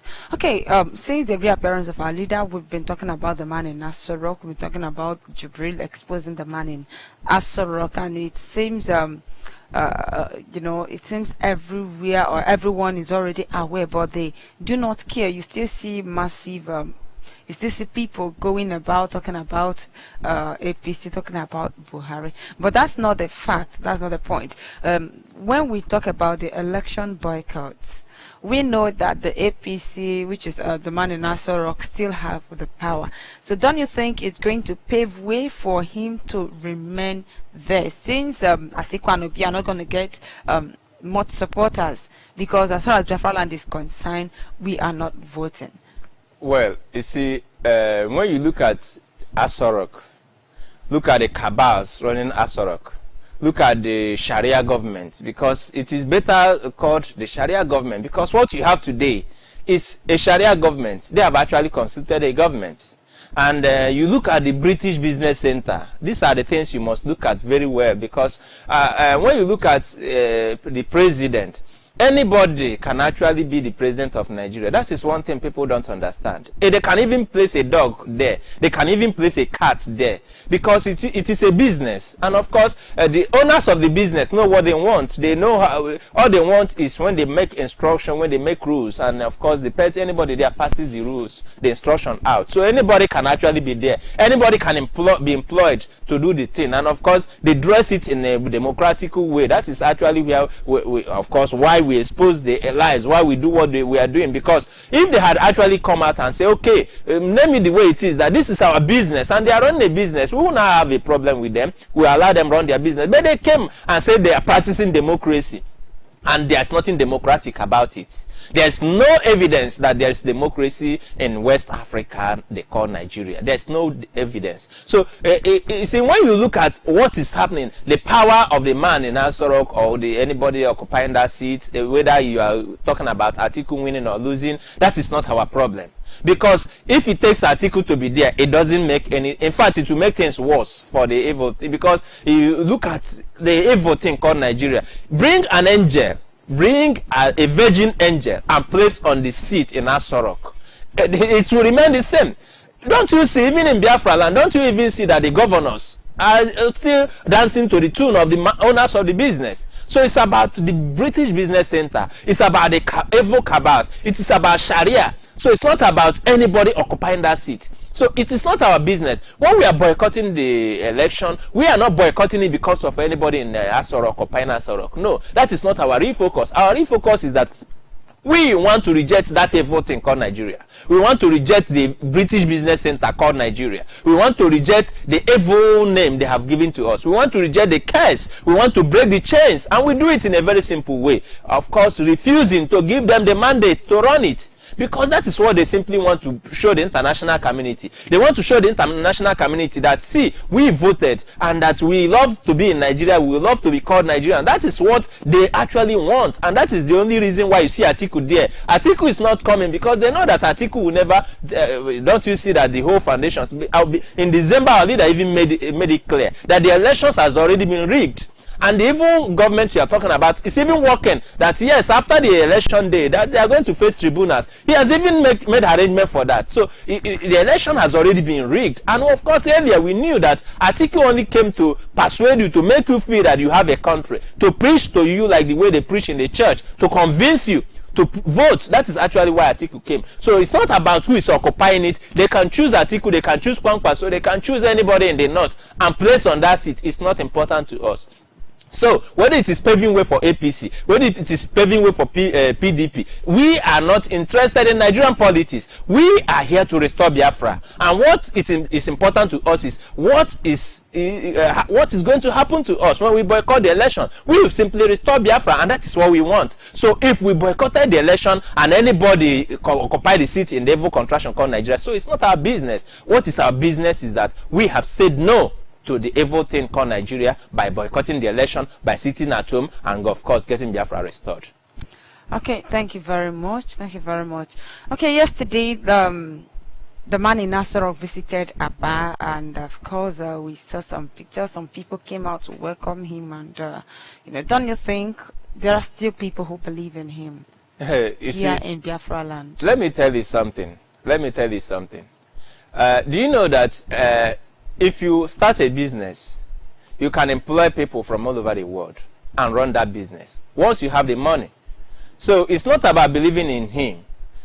They are simply, you see people, and of course you knew that in the evil thing called Nigeria, they have always used thugs. They have always used paid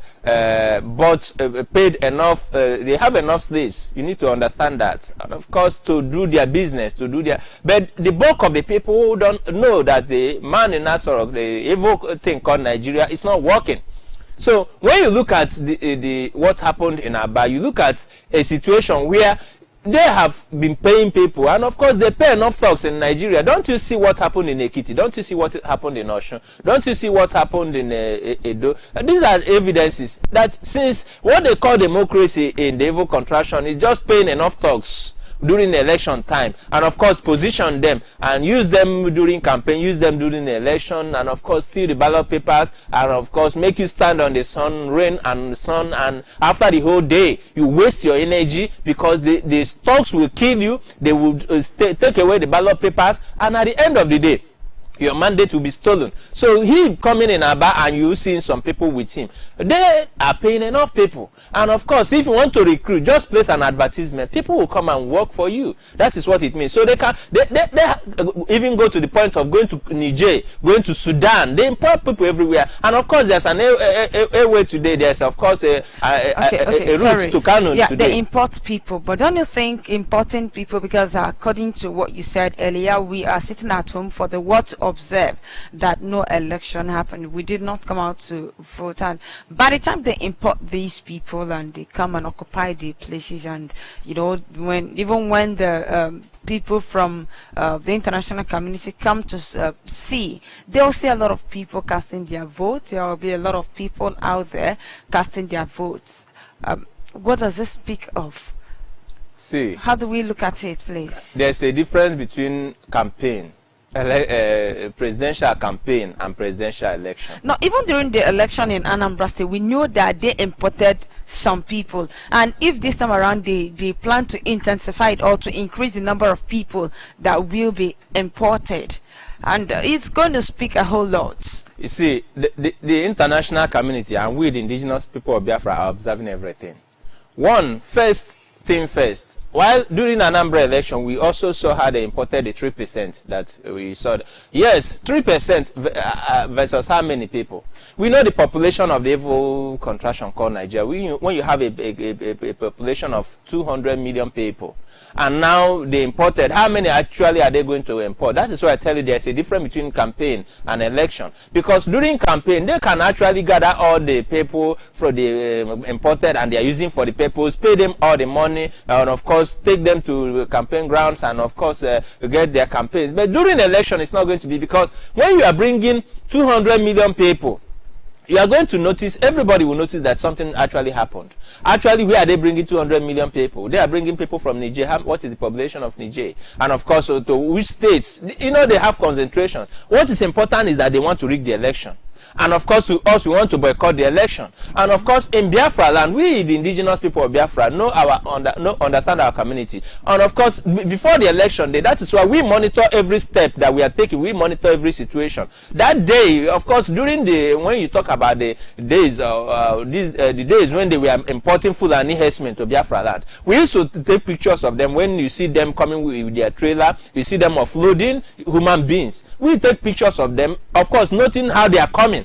So these are things, when we monitor them, when we see things happening, we monitor them, and of course we bring those evidences out, because those are the things that but there is no way they are going to import enough people to equate 200 million people. That is because when you're talking about those who appear in campaign grounds, yes, they can gather people, buy enough people on campaign grounds, but when you're talking about election, you're going to look at the population.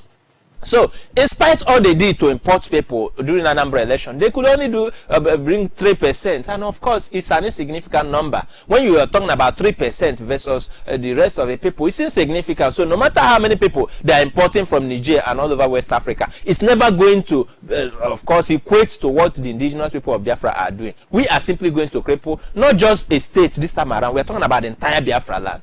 And of course, that is what you are going to observe that day. So you are going to see a situation where we understand our land, we understand the situation, and when we say we are sitting at home, we know those who are sitting at home, and we know when strangers are trooping into our land. So these are things, we observe them, and we see it happen before our very eyes, that day election boycott is the only solution to the evil thing, to end the evil thing they call Nigeria.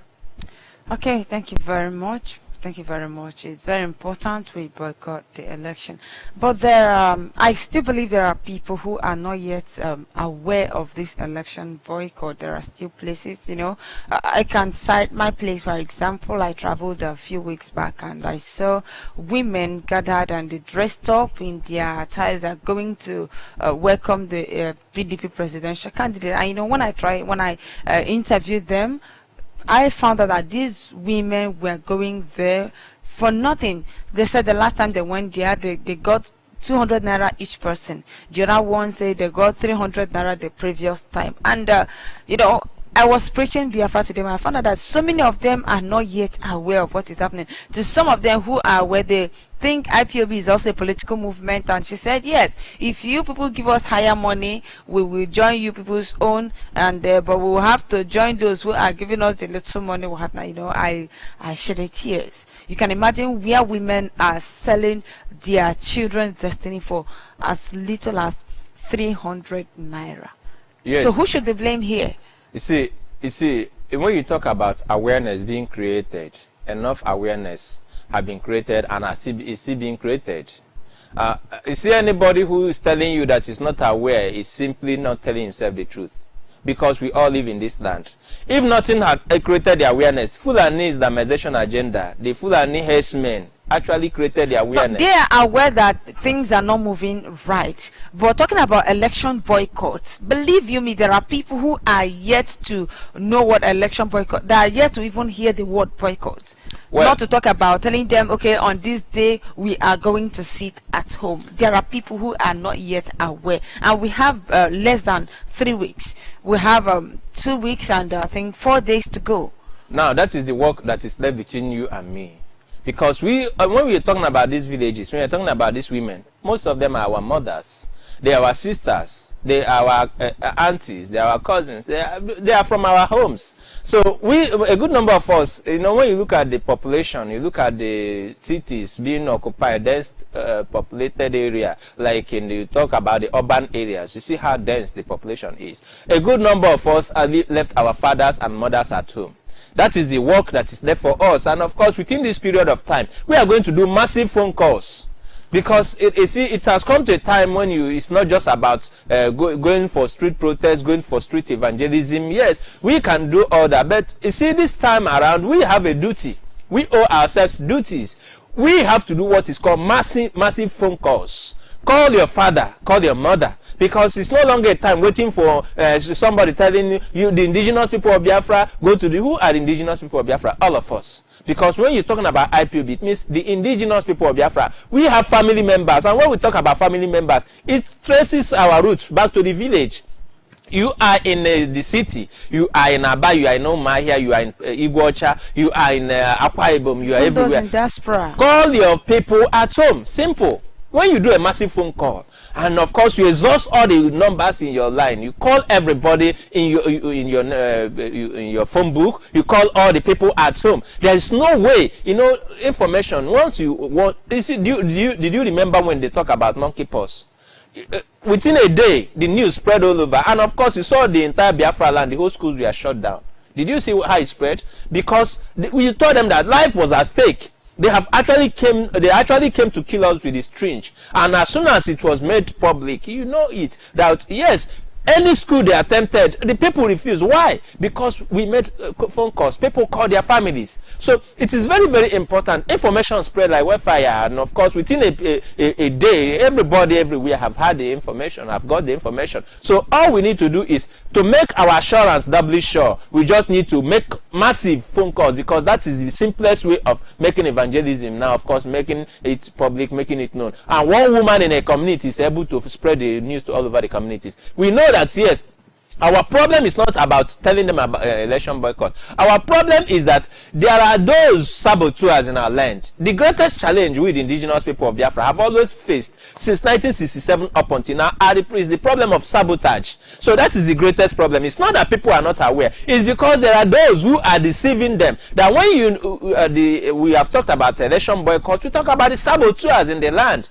We talk about those who will tell them not to listen to IPOB. Those of them who will tell them to obtain PVC. That is where the problem is. So the problem is not actually that, but you see, we need to intensify our efforts. Call your people at home.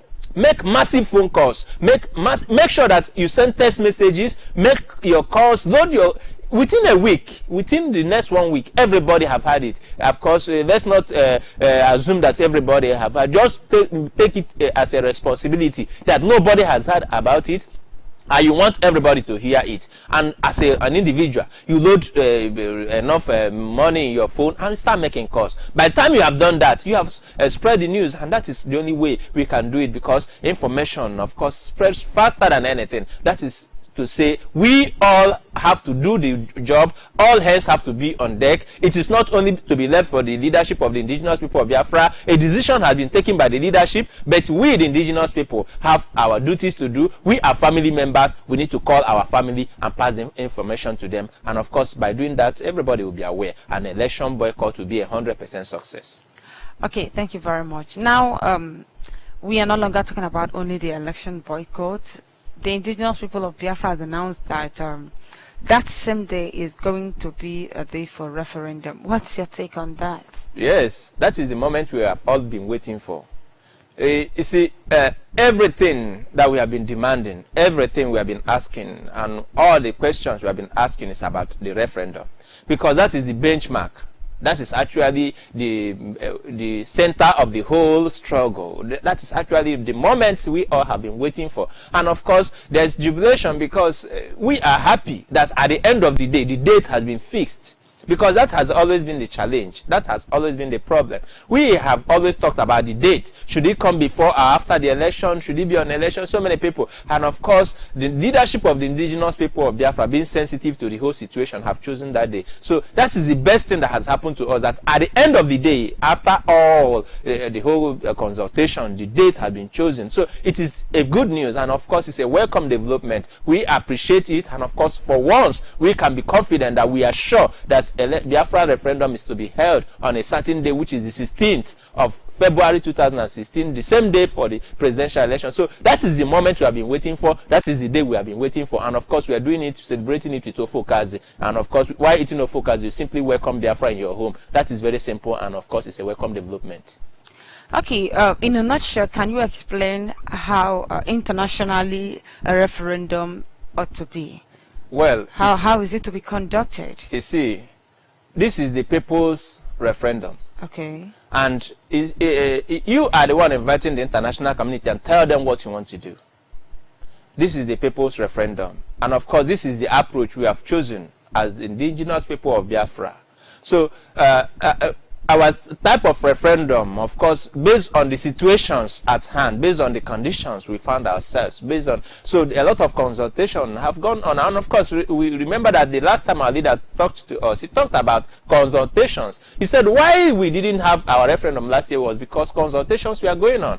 Because we have the greatest challenge, which are security issues.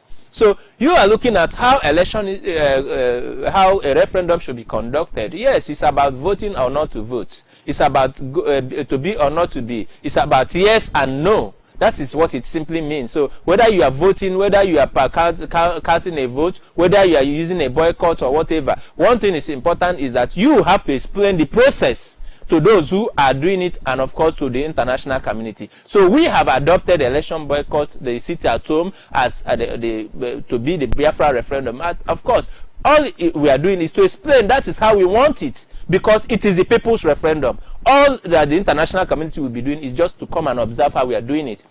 That is the approach. And of course, we know that people are used to ballot papers. People are using, you talk about people voting all the time, electronic ways. And of course, sometimes in Europe, advanced countries, they do it electronically. And of course, it's easier because of the technological advancement in the world. But here, we look at what we have, what is obtainable, what is happening in naval contraction, and of course, the system. We look at security issues. So the leadership, after due consultations, have chosen the election boycott, have chosen that day for the presidential election, and we have chosen that it's going to be a sit at home. Simple. So that is our position. The international community, all their duty is to monitor how we go about it, and of course explaining to them, explaining to the people, explaining that is the bulk of where the bulk of the work is. That is the standard we have chosen, and that becomes an international standard for us. So our own method is to sit at home on the presidential. Okay. Are you trying to say there is nothing like a casting of votes, like using the voter's card to vote? The approach that has been chosen by the indigenous people of Biafra, except maybe they will communicate in the as time goes on, because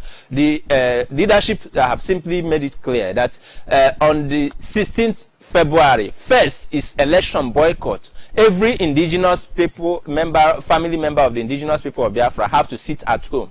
That is the first step. So we must know that we are sitting at home.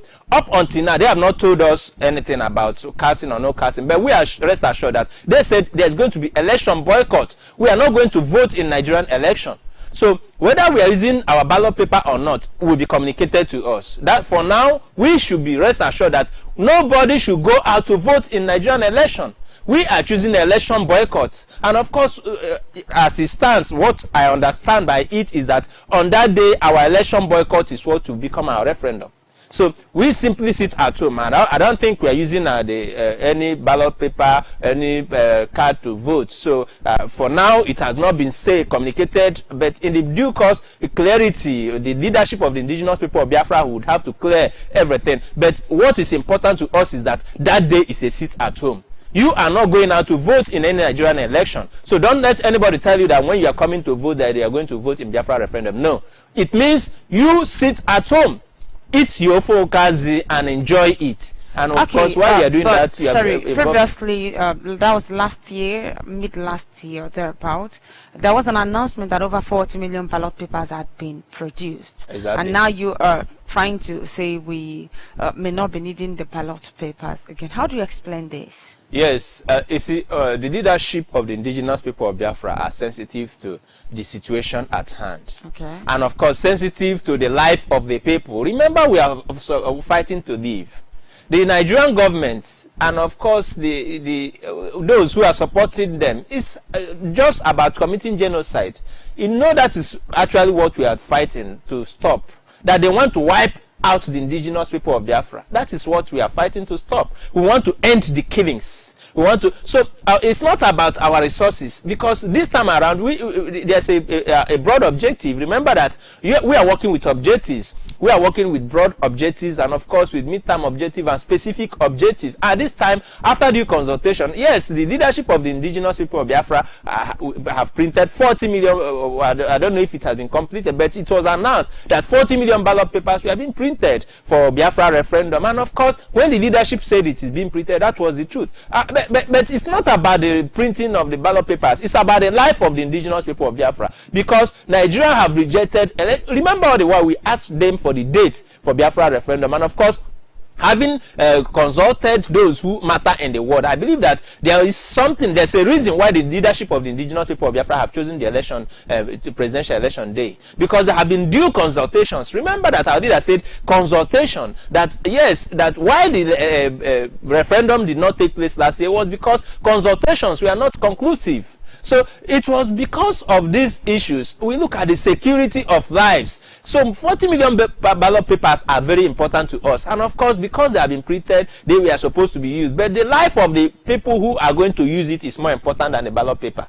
We must have it at the back of our mind. Because we actually last year hoped for a referendum, and of course anticipated a referendum, expected a day for the referendum. But after all the consultation, after the consultation, it didn't take place last year, because we saw this. We were not to be told. We saw the killings that were going on. We saw it happening in the Middle Belt. We saw the Fulani herdsmen. We saw them deploying soldiers in our land. We saw all the happenings. We saw them killing us, and we saw it happening in broad daylight. So these are not things that we are told of. These are things we have experienced. So the leadership actually have looked at it. I'm sure that they have checked it, and not just counting the cost of the ballot paper. We need to count the life, because we are here to stop the genocide. We are here to stop the killings. That is primarily what we want to do, and we have to do it with everything in us. And that is why I appreciate the method that have been adopted by the leader of the indigenous people of Biafra, by the leadership of the indigenous people of Biafra, and of course accepted by the people, that on the presidential election day it's going to be that way. So the 40 million ballot papers printed, yes, good, but what is more important to us is the life of every Biafran, not just the resources that have been committed to it. Okay, thank you very much. Still last year, the deputy leader of indigenous people of Biafra and other principal officers visited the United Nations, where they came out with smiles and, of course, telling us that there is hope, and that the United Nations is going to join hands to see that we are freed, and of course that our referendum is going to be one accepted by the international communities and United Nations. The United Nations conducted referendum. So now, does it mean the United Nations are no longer going to be part of it, or that they failed? I think there should be an explanation to this. Yes, you see, explanations. There are things that you must understand. The leadership of the indigenous people of Biafra, we are fighting for peace. The reason why we have to go through all we are going through is because we are involved in a peaceful approach.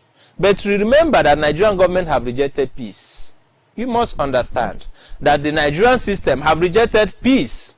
and they have rejected it at all levels, to the point that the international community was now advising the people to take responsibility, because the Nigerian government have rejected peace. You know, there are indications. Actually, we are not at the, personally, I wasn't at those top meetings. I wasn't at those top diplomatic meetings. I wouldn't know what happened indoors. But look at this situation at hand. Look at what we see openly.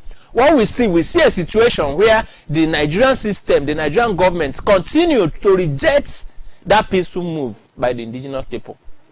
Why have we been going around the world? Sorry, if they reject it, don't you think the United Nations, the ECOWAS, the EU have the power to make them accept what is acceptable internationally? Well, you see, there is a law of sovereignty. You need to understand the law of sovereignty. But they are a member state to these organizations. Yes, and that is why you see, like we have to exhaust all the peaceful approach this time around. Now, the indigenous people solving their problems. Remember that there are consultations. Now you cannot, we don't actually know all the consultation that took place before this step was chosen. Okay. Now the United Nations compelling Nigeria, yes, there are a lot of consultation, but we don't actually know what, I keep saying it, we don't actually know what happened on the ground. We know what is open to us, like the election boycott and the date for Biafra referendum being announced. And the United Nations also watching, you know, they are the watchdogs. We are talking about 3 nations that make up the evil contraction called Nigeria here. There are the Yorubas, there are the Hausa Fulanis, and we the indigenous people of Biafra. And remember that there was a time when you talk about delegates coming from the world bodies. And when they come, at the end of the day, they will tell you that, yes, the Nigerian government have actually promised so many things. That is one thing you must understand. They keep making promises. And none of the promises they don't fulfill. All the promises they make, they don't fulfill any of them. So, you see, it is a situation where they tell you the world, you know that Nigeria and their lies. So we, the indigenous people of Biafra, are always holding the United Nations responsible. But Nigerian system keep lying to the world body. And when they are lying to the world body, they are using the likes of the governors you think you have, the Igbo politicians, and of course they cook up the stories, the lies, and they push out to the international community. And of course you don't know all those lies that have been told on the ground that the indigenous people of Biafra are working hard to stop. So when you see that the United Nations, United Nations last year came, and of course they said the Nigerian government has to address the issues. The French president also came down and said the indigenous people have to solve the problem. There's a reason for it, because the Nigerian government is known for peddling lies. They go to the international community and they tell you that the only problem they have is Boko Haram, and they are fighting it. But instead of fighting Boko Haram, they are empowering Boko Haram. So that is the situation where you have the lying government of Nigeria, the greatest lying government that have ever been on earth, lying to the international community. And of course, it only takes we, the indigenous people of Biafra, to counter these lies. And of course, when all these lies have been cooked up together, we will now decide an approach. So the United Nations actually have power to take this, but it also takes the indigenous people. And that is why all the world, you see them laughing, and laughing at the people, said, you have the right, you have the power. And of course, they are waiting. When are they waiting? On the presidential election day. Because the benchmark has been the presidential election day. So you need to actually ask yourself, why is it that the leadership of the indigenous people have chosen that day? Because they are aware of the lies at the international level. They are aware of what the Nigerian system have peddled there. And that is why the leadership of the indigenous people of Biafra wants to expose Nigeria once and for all because of their lies. So it's not that the United Nations don't have power. You know, they are watchdogs. They are watching these 3 nations. That is it. So they tell you, they go to the international community and tell you that we love ourselves. Is it not the lies that have been peddling against us? They tell you that the Igbos that we are the one that don't want to leave Nigeria. That's what they say. And then they will tell you, yeah, because of our business in Lagos, because of our houses in Kaduna, because that is what they would tell you. And of course, they keep lying. But we, the indigenous people of Biafra, we said, house or no house in Lagos, we want Biafra. So the Nigerian system have been lying. And of course, you can see a system where they peddle lies at the international level and deceive the United Nations. And of course, because the indigenous people don't react, the United Nations will accept the lies. So the only way to expose them is to do it on that election day. And that day, the whole world will be watching. And that is why it is so important. The most important thing we do is to do the simplest thing that the leadership of the indigenous people of Biafra have asked us to do, to sit at home. And while we sit at home, our silence will speak louder in the world. So it's about the lies in Nigeria and the truths that we, the indigenous people of Biafra, stand to project. All right, thank you very much. Just a moment, we'll be going on a break, and when we return, the lines will be open for you to call in and make your contributions. Stay tuned. We'll be right back. It's on Biafra Television. I am Ngozi Chukwu, and I have Mazubright Oriako with me here in the studio. Right now, the lines are open for you to call in and make your contributions, whatever be it your question or contribution or suggestion. They are welcome. Call us on Skype, call us on Facebook, call us on our direct phone line. They are there on the screen. Of course, you call. Let's know what your take is. What do you think? Our WhatsApp line is there, our Skype is there, Facebook is there, and our direct phone line. We need to hear from you. Very, very important, because we are looking at the imperativeness of the election boycott, how imperative it is to this struggle. What do we stand to gain? What do we stand to lose? Are there chances of IPOB losing? And of course, that question goes to you, Mazuriako. Are there chances? Do you think that there could by any means be a reason why IPOB must lose in this referendum? How would the indigenous people of Biafra lose? The indigenous people will never lose, because when we sat at home, we cripple Nigeria and nothing happens. So we will win at the end of the day. So the chances of losing is not there, because all the indigenous people of Biafra are saying with a loud voice, remember, all that we have always asked for is the date for a referendum. And of course, in the previous days, we talk about our sit-at-homes. You just look at the sit-at-homes that we have observed in the past and look at the success. So those are the areas we look at. And it was not even called a referendum. We simply sat at home. And of course, to celebrate we remembered our heroes. Remember the 30th May Heroes Day Remembrance. It was 100% compliance, and you saw it happen all the time when we sat at home. To talk more of now, we talk about our referendum.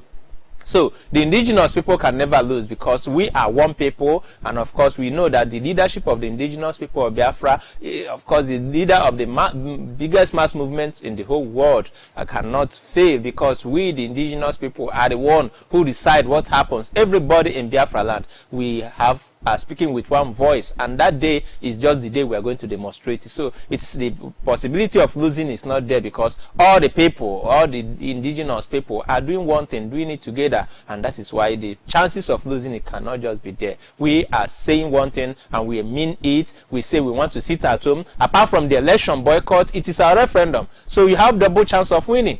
So all we do is to sit at home, and of course the percentage of success is going to be 100%, because there's going to be 100% compliance to the sit at home. Okay, thank you very much. So now we are calling on the election boycott. Do you think all the southern states in the contraption called Nigeria should be involved, and what is your reason? Or what are your reasons? Yes, you see, remember our leader has abolished what they call South and South whatever nonsense. He said there is only Biafra land. So when you talk about Biafra land, you talk about the Ijo, Ishekiri, the Ibibio, Anang. Those areas are Biafra land. And you talk about the indigenous people of those areas. So the compliance is everywhere in Biafra land. Any part of Biafra land, wherever that, of course, the indigenous people of Biafra are, we boycott the election. And that is what it means. So there's nothing called South and or South East or whatever nonsense. It has been abolished by the leader of the indigenous people of Biafra. We are simply going to exercise our rights, and of course we are going to say no to the evil contraction called Nigeria. And as one people, we will speak the same language, because you know it has always been divide and rule, and to the point that the people in Onitsha, remember that Onitsha in Anambra State, there are people in Onitsha, they say they are not Igbo. It got to that point. So when you're looking at those Bibio, you're looking at there's nothing like South. You only have the indigenous people of Biafra, and when we say election boycott, it's going to be complied on everywhere in Biafra land. So the whole of Biafra land will be crippled on that election day. Okay, thank you very much. Once again, our lines are open. We are waiting for you to call in and make your contributions and, of course, your suggestions. It's very, very important, very important. Okay, Mazerako, we are talking about the international community coming to observe by themselves. How do you think they can get this result without carrying out a kind of voting? Well, you see, what they would observe is they will observe the indigenous people of Biafra sitting at home. They will observe the empty streets. They will observe that, yes, the Nigerian government wants to conduct an election and nobody is voting. That is what they are coming to observe, and that's enough result for us. Because when they will come and rig, that at the end of that day, they will still announce a result. That the result will be announced. So we, the indigenous people of Biafra, now called those witnesses, because they are coming to observe that, see, we didn't vote. Where are they getting the result from? So those are the points of observation. They are not coming to do the counting. Remember that in the past, they are not responsible for coming to count or who is voting or who is not voting. They are simply coming to observe what happened that day. Did the people sit at home? Did the people vote? How was the streets like? What about violence? Did they experience violence in the north? Because they are in the north and in Lagos, we don't know what's going to happen there. But in Biafra land, it's going to be peaceful because we are simply going to sit at home. So they will observe these things, and these are just what they are coming to do. So in Lagos, they're not, I don't think in Abuja, they are going there to count the votes. They are not going to do that. If the people in Abuja decide to vote, that is their business. So they will actually observe that, yes, maybe they voted in the north. Or maybe those children that, those infants that used to vote, those pupils, some of them are even 2 years. They have registered them and given them PVC. They're actually going to observe how they do these things. They will observe how babies of 1 year old will vote in the north. So, but in Biafra land, they will observe that, yes, we sat at home. An election did not take place in Biafra land. So when we are saying our referendum, when we are coming out and of course making declarations, they will listen to us. So they are simply coming to observe, because when you're talking about United Nations, they are just international watchdog. They are watching what is happening. And of course we want to show them what we are doing as the indigenous people of Biafra. Okay, thank you very much. Of course, it's very, very important. And we have just less than 3 weeks to go. We still have lots of work to do. We have a lot of work to do. So we urge you all, wherever you are, especially those in diaspora, those in the city, just like Master Bright Urako have said, ensure you call your people at home, ensure you call your parents, call the grandparents at home, and tell them the importance of the election boycott. Tell them the importance of the election boycott. It is very, very necessary.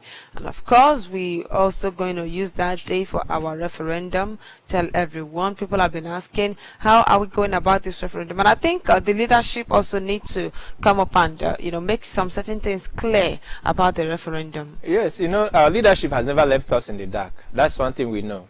And that you see, there's an announcement you make and people will collapse.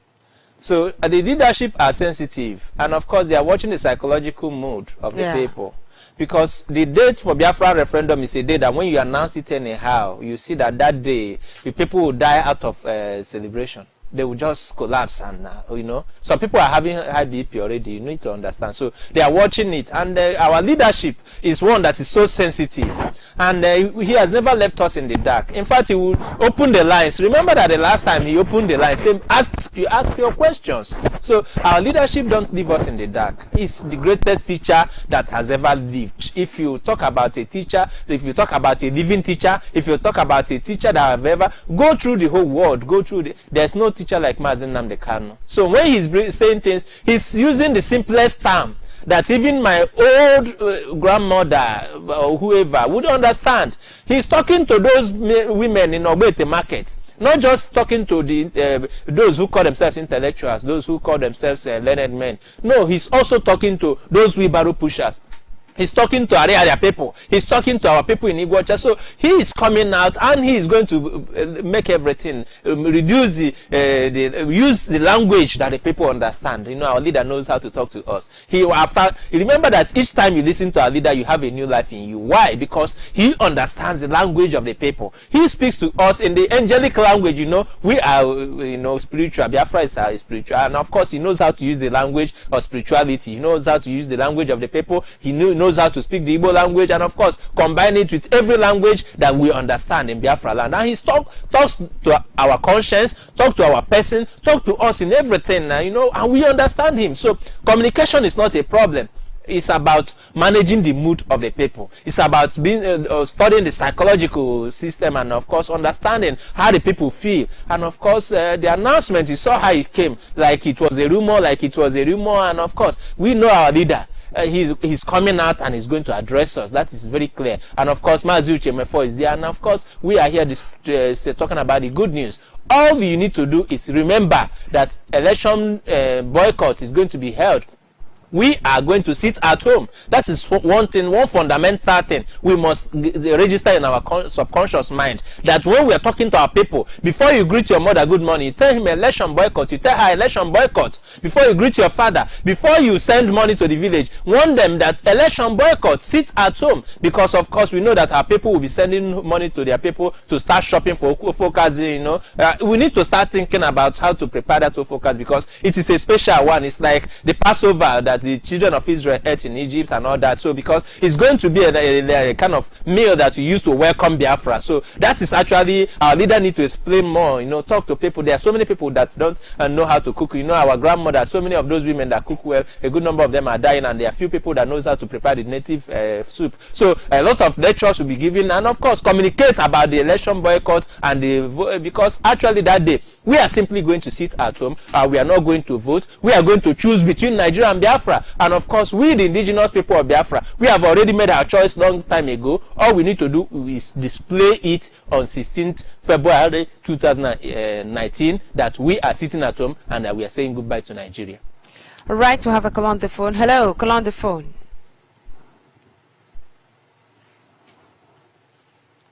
Call on the phone, can you hear me? Okay, we lost that call, and we have just a few minutes to go. We have a few minutes and we withdraw the curtain for today. Call us on WhatsApp, call our phone line, call us on Skype and Facebook. Our Skype and Facebook ID is Sunrise BTV.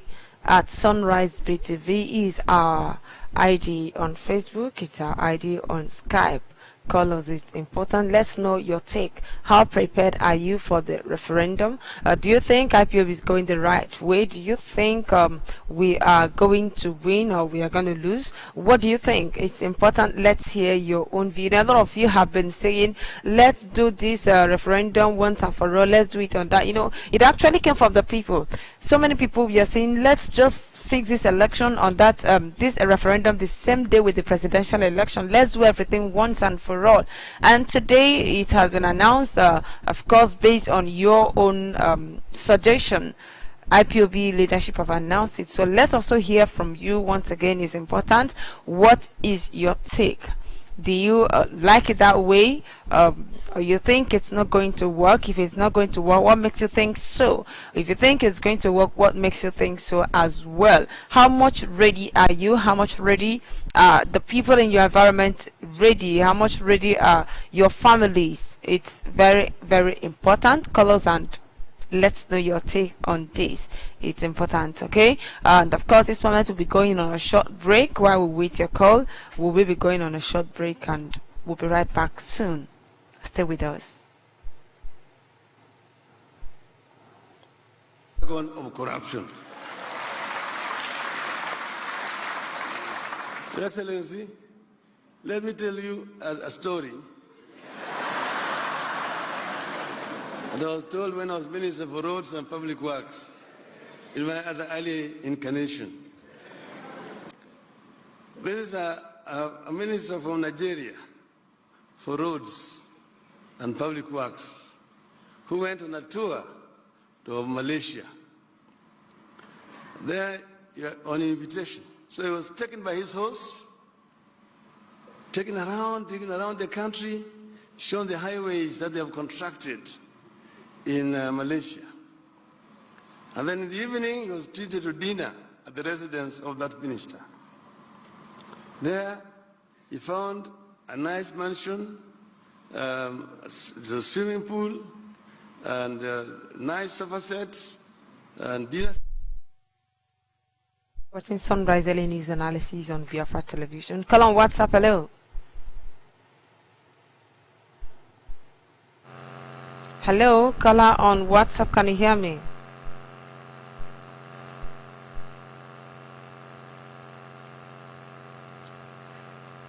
The caller on WhatsApp, are you there?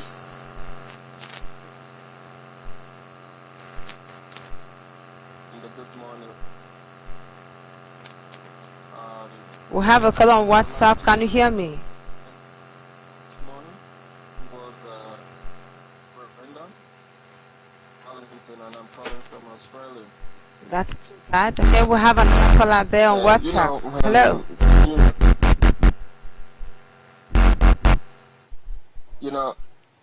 Hello, sister. Yeah, hello, we can hear you. What's your name? Where are you calling from?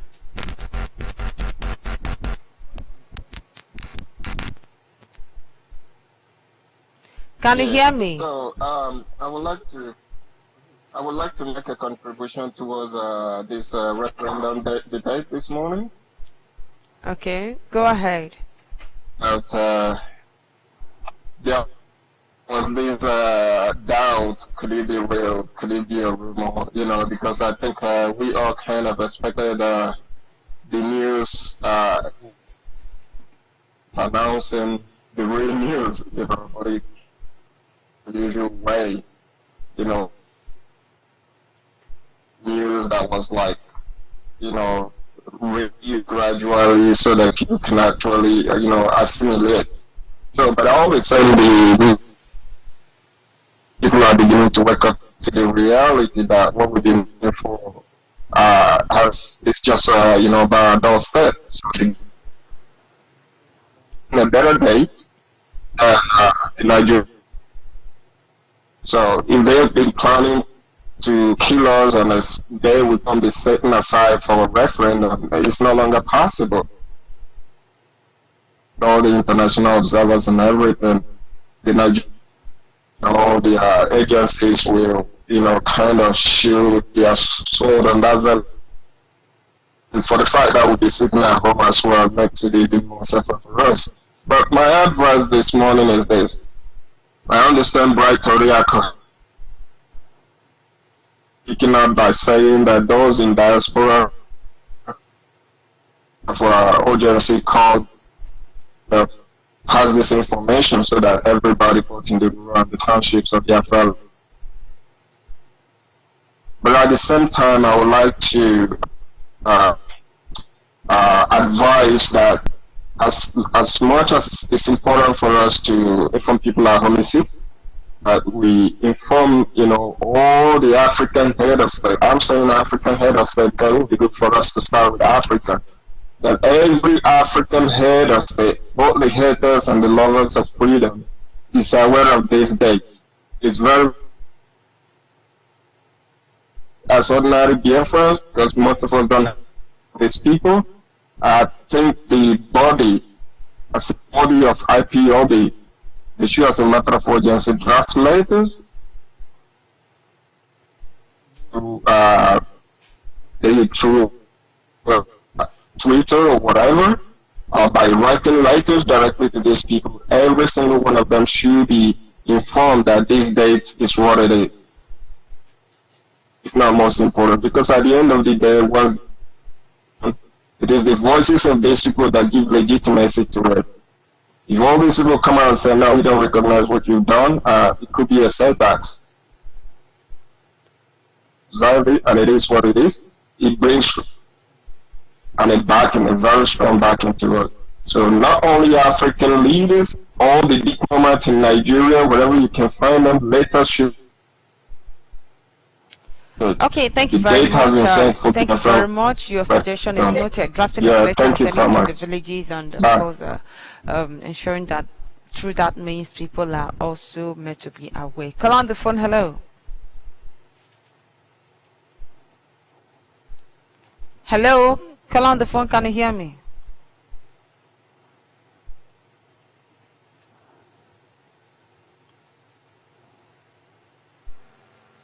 Hello, call on the phone. Are you there?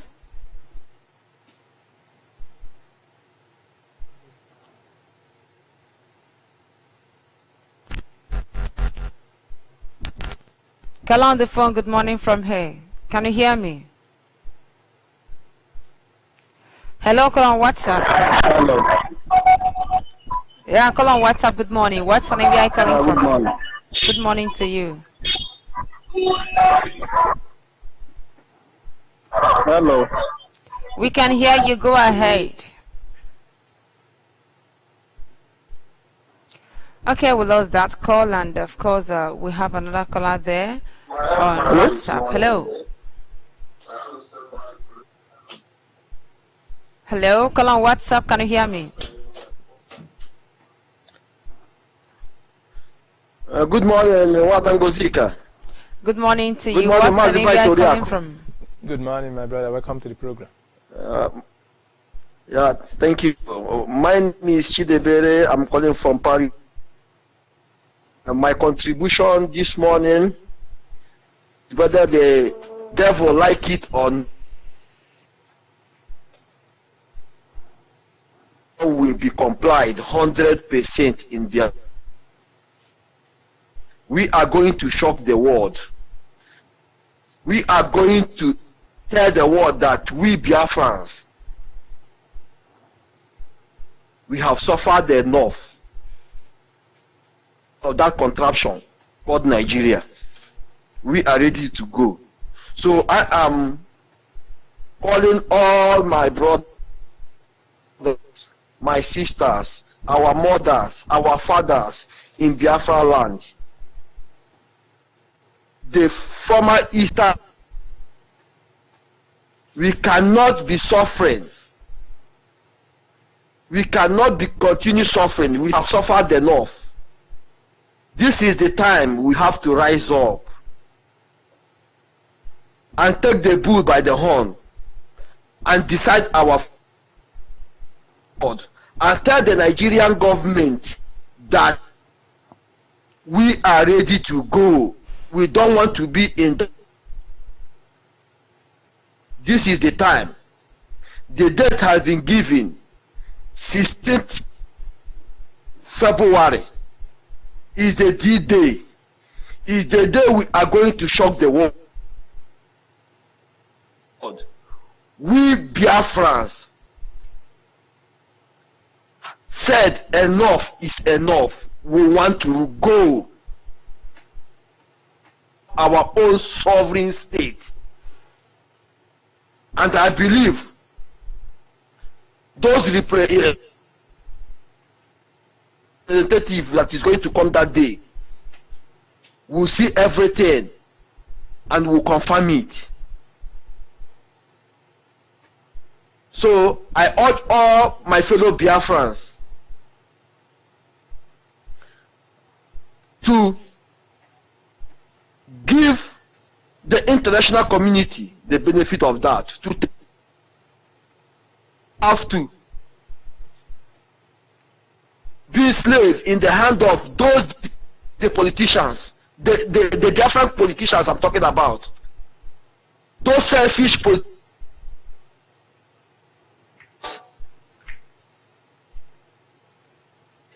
that is happening in Biafra land is caused by all those useless criminals called politicians in Biafra land. And enough is enough. Okay, thank you very much. On the 16th of February, got your message. You have a call on the phone. Hello. Yeah. Hello, good morning. Thank you, good morning. What name are you calling from? Good morning, Bright Oriato. Good morning, my brother. Welcome to the program. Hello? Hello, we can hear you. Please go ahead.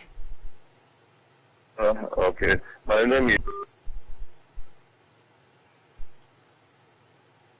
Your name is what? Okay, too bad we lost the call. Please do call back because your contribution matters a lot. Do call us back. Let's hear what your own contribution is. Sorry about that. I think that could be a network issue. We have a call on the phone. Hello.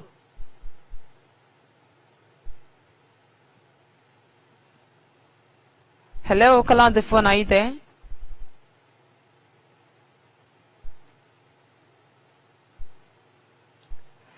Okay, we cannot hear you, and of course that's too bad.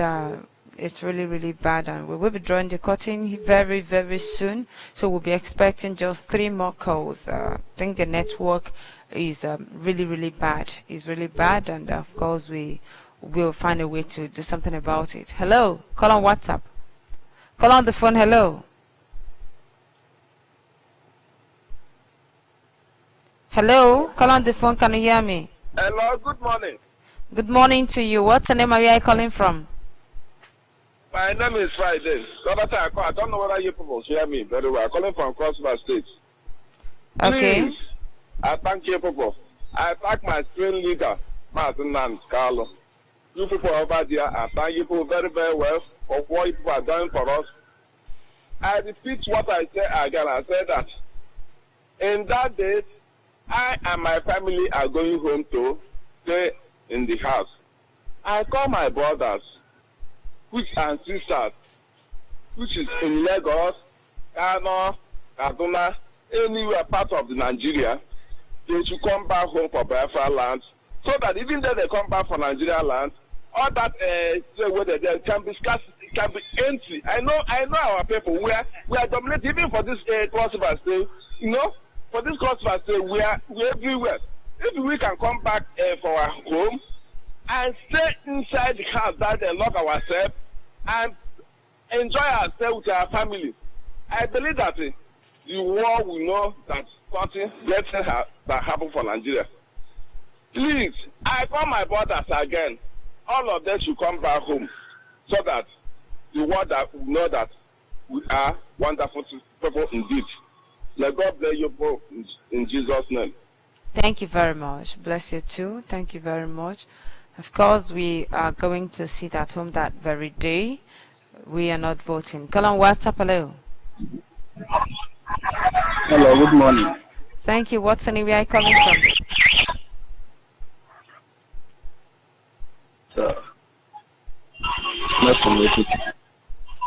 Where are you calling from? We can hear you. Good morning from here.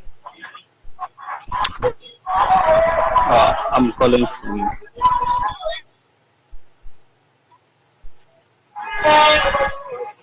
Okay, we lost that call. Of course, we are going to drop the call. Sorry, because you are not listening. I think you are listening to the device, and it's very bad. We've always said it here on this platform. Before you call, ensure you turn down the volume of your listening device.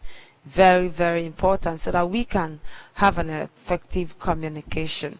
Okay, thank you very much. Our viewers out there, we will be drawing the curtain here for today. We'll have just one more caller who's going to be the last caller for today. Call on WhatsApp. Hello.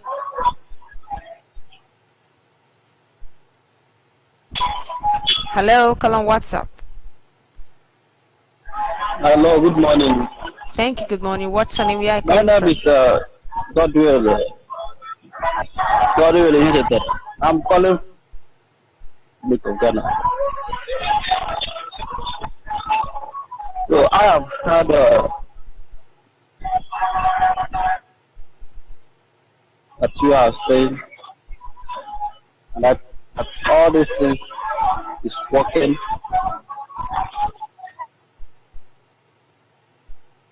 I believe that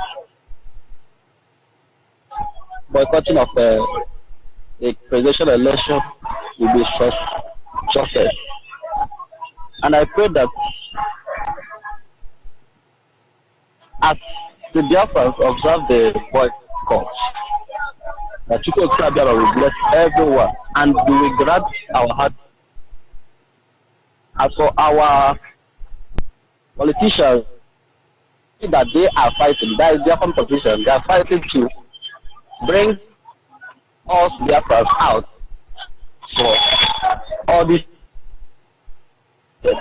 nice people that contest the presidential election, Atiku and Buhari.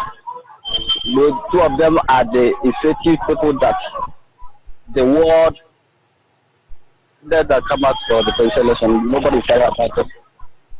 That we are hearing, all of them is Fulani, Lama Jirin.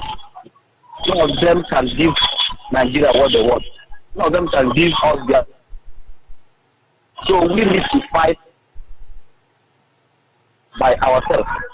Because if we depend that we will get our freedom through vote,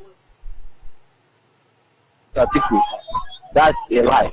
And that person is a deceiver. And that person is a hypocrite towards Biafran belief. Because we Biafrans don't believe that again.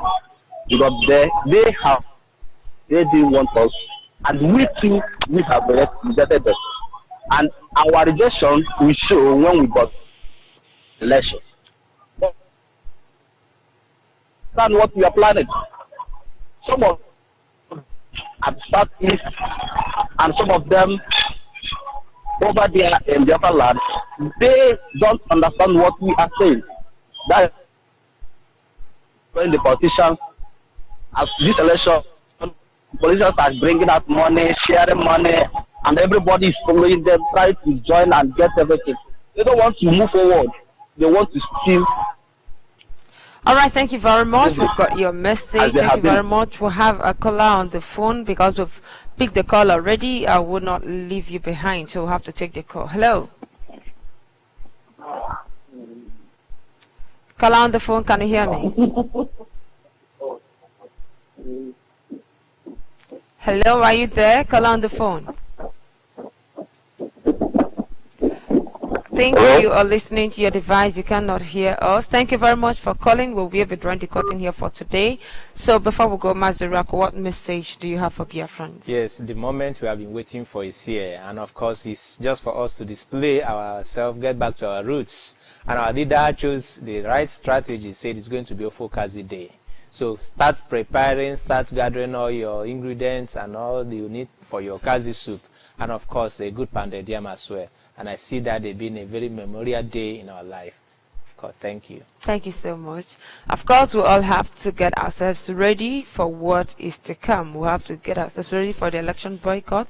We have barely 3 weeks, just up 2 weeks, and I think 4 days to go. So get yourself ready for the election boycott and for the referendum as well. Thank you so very much for joining us today. I remain Ngozi Chukwuka. I will urge you to join us again, same time, same station tomorrow. Now, of course, stay tuned as more wonderful programs will be coming your way on Biafra television immediately after now. Bye for now.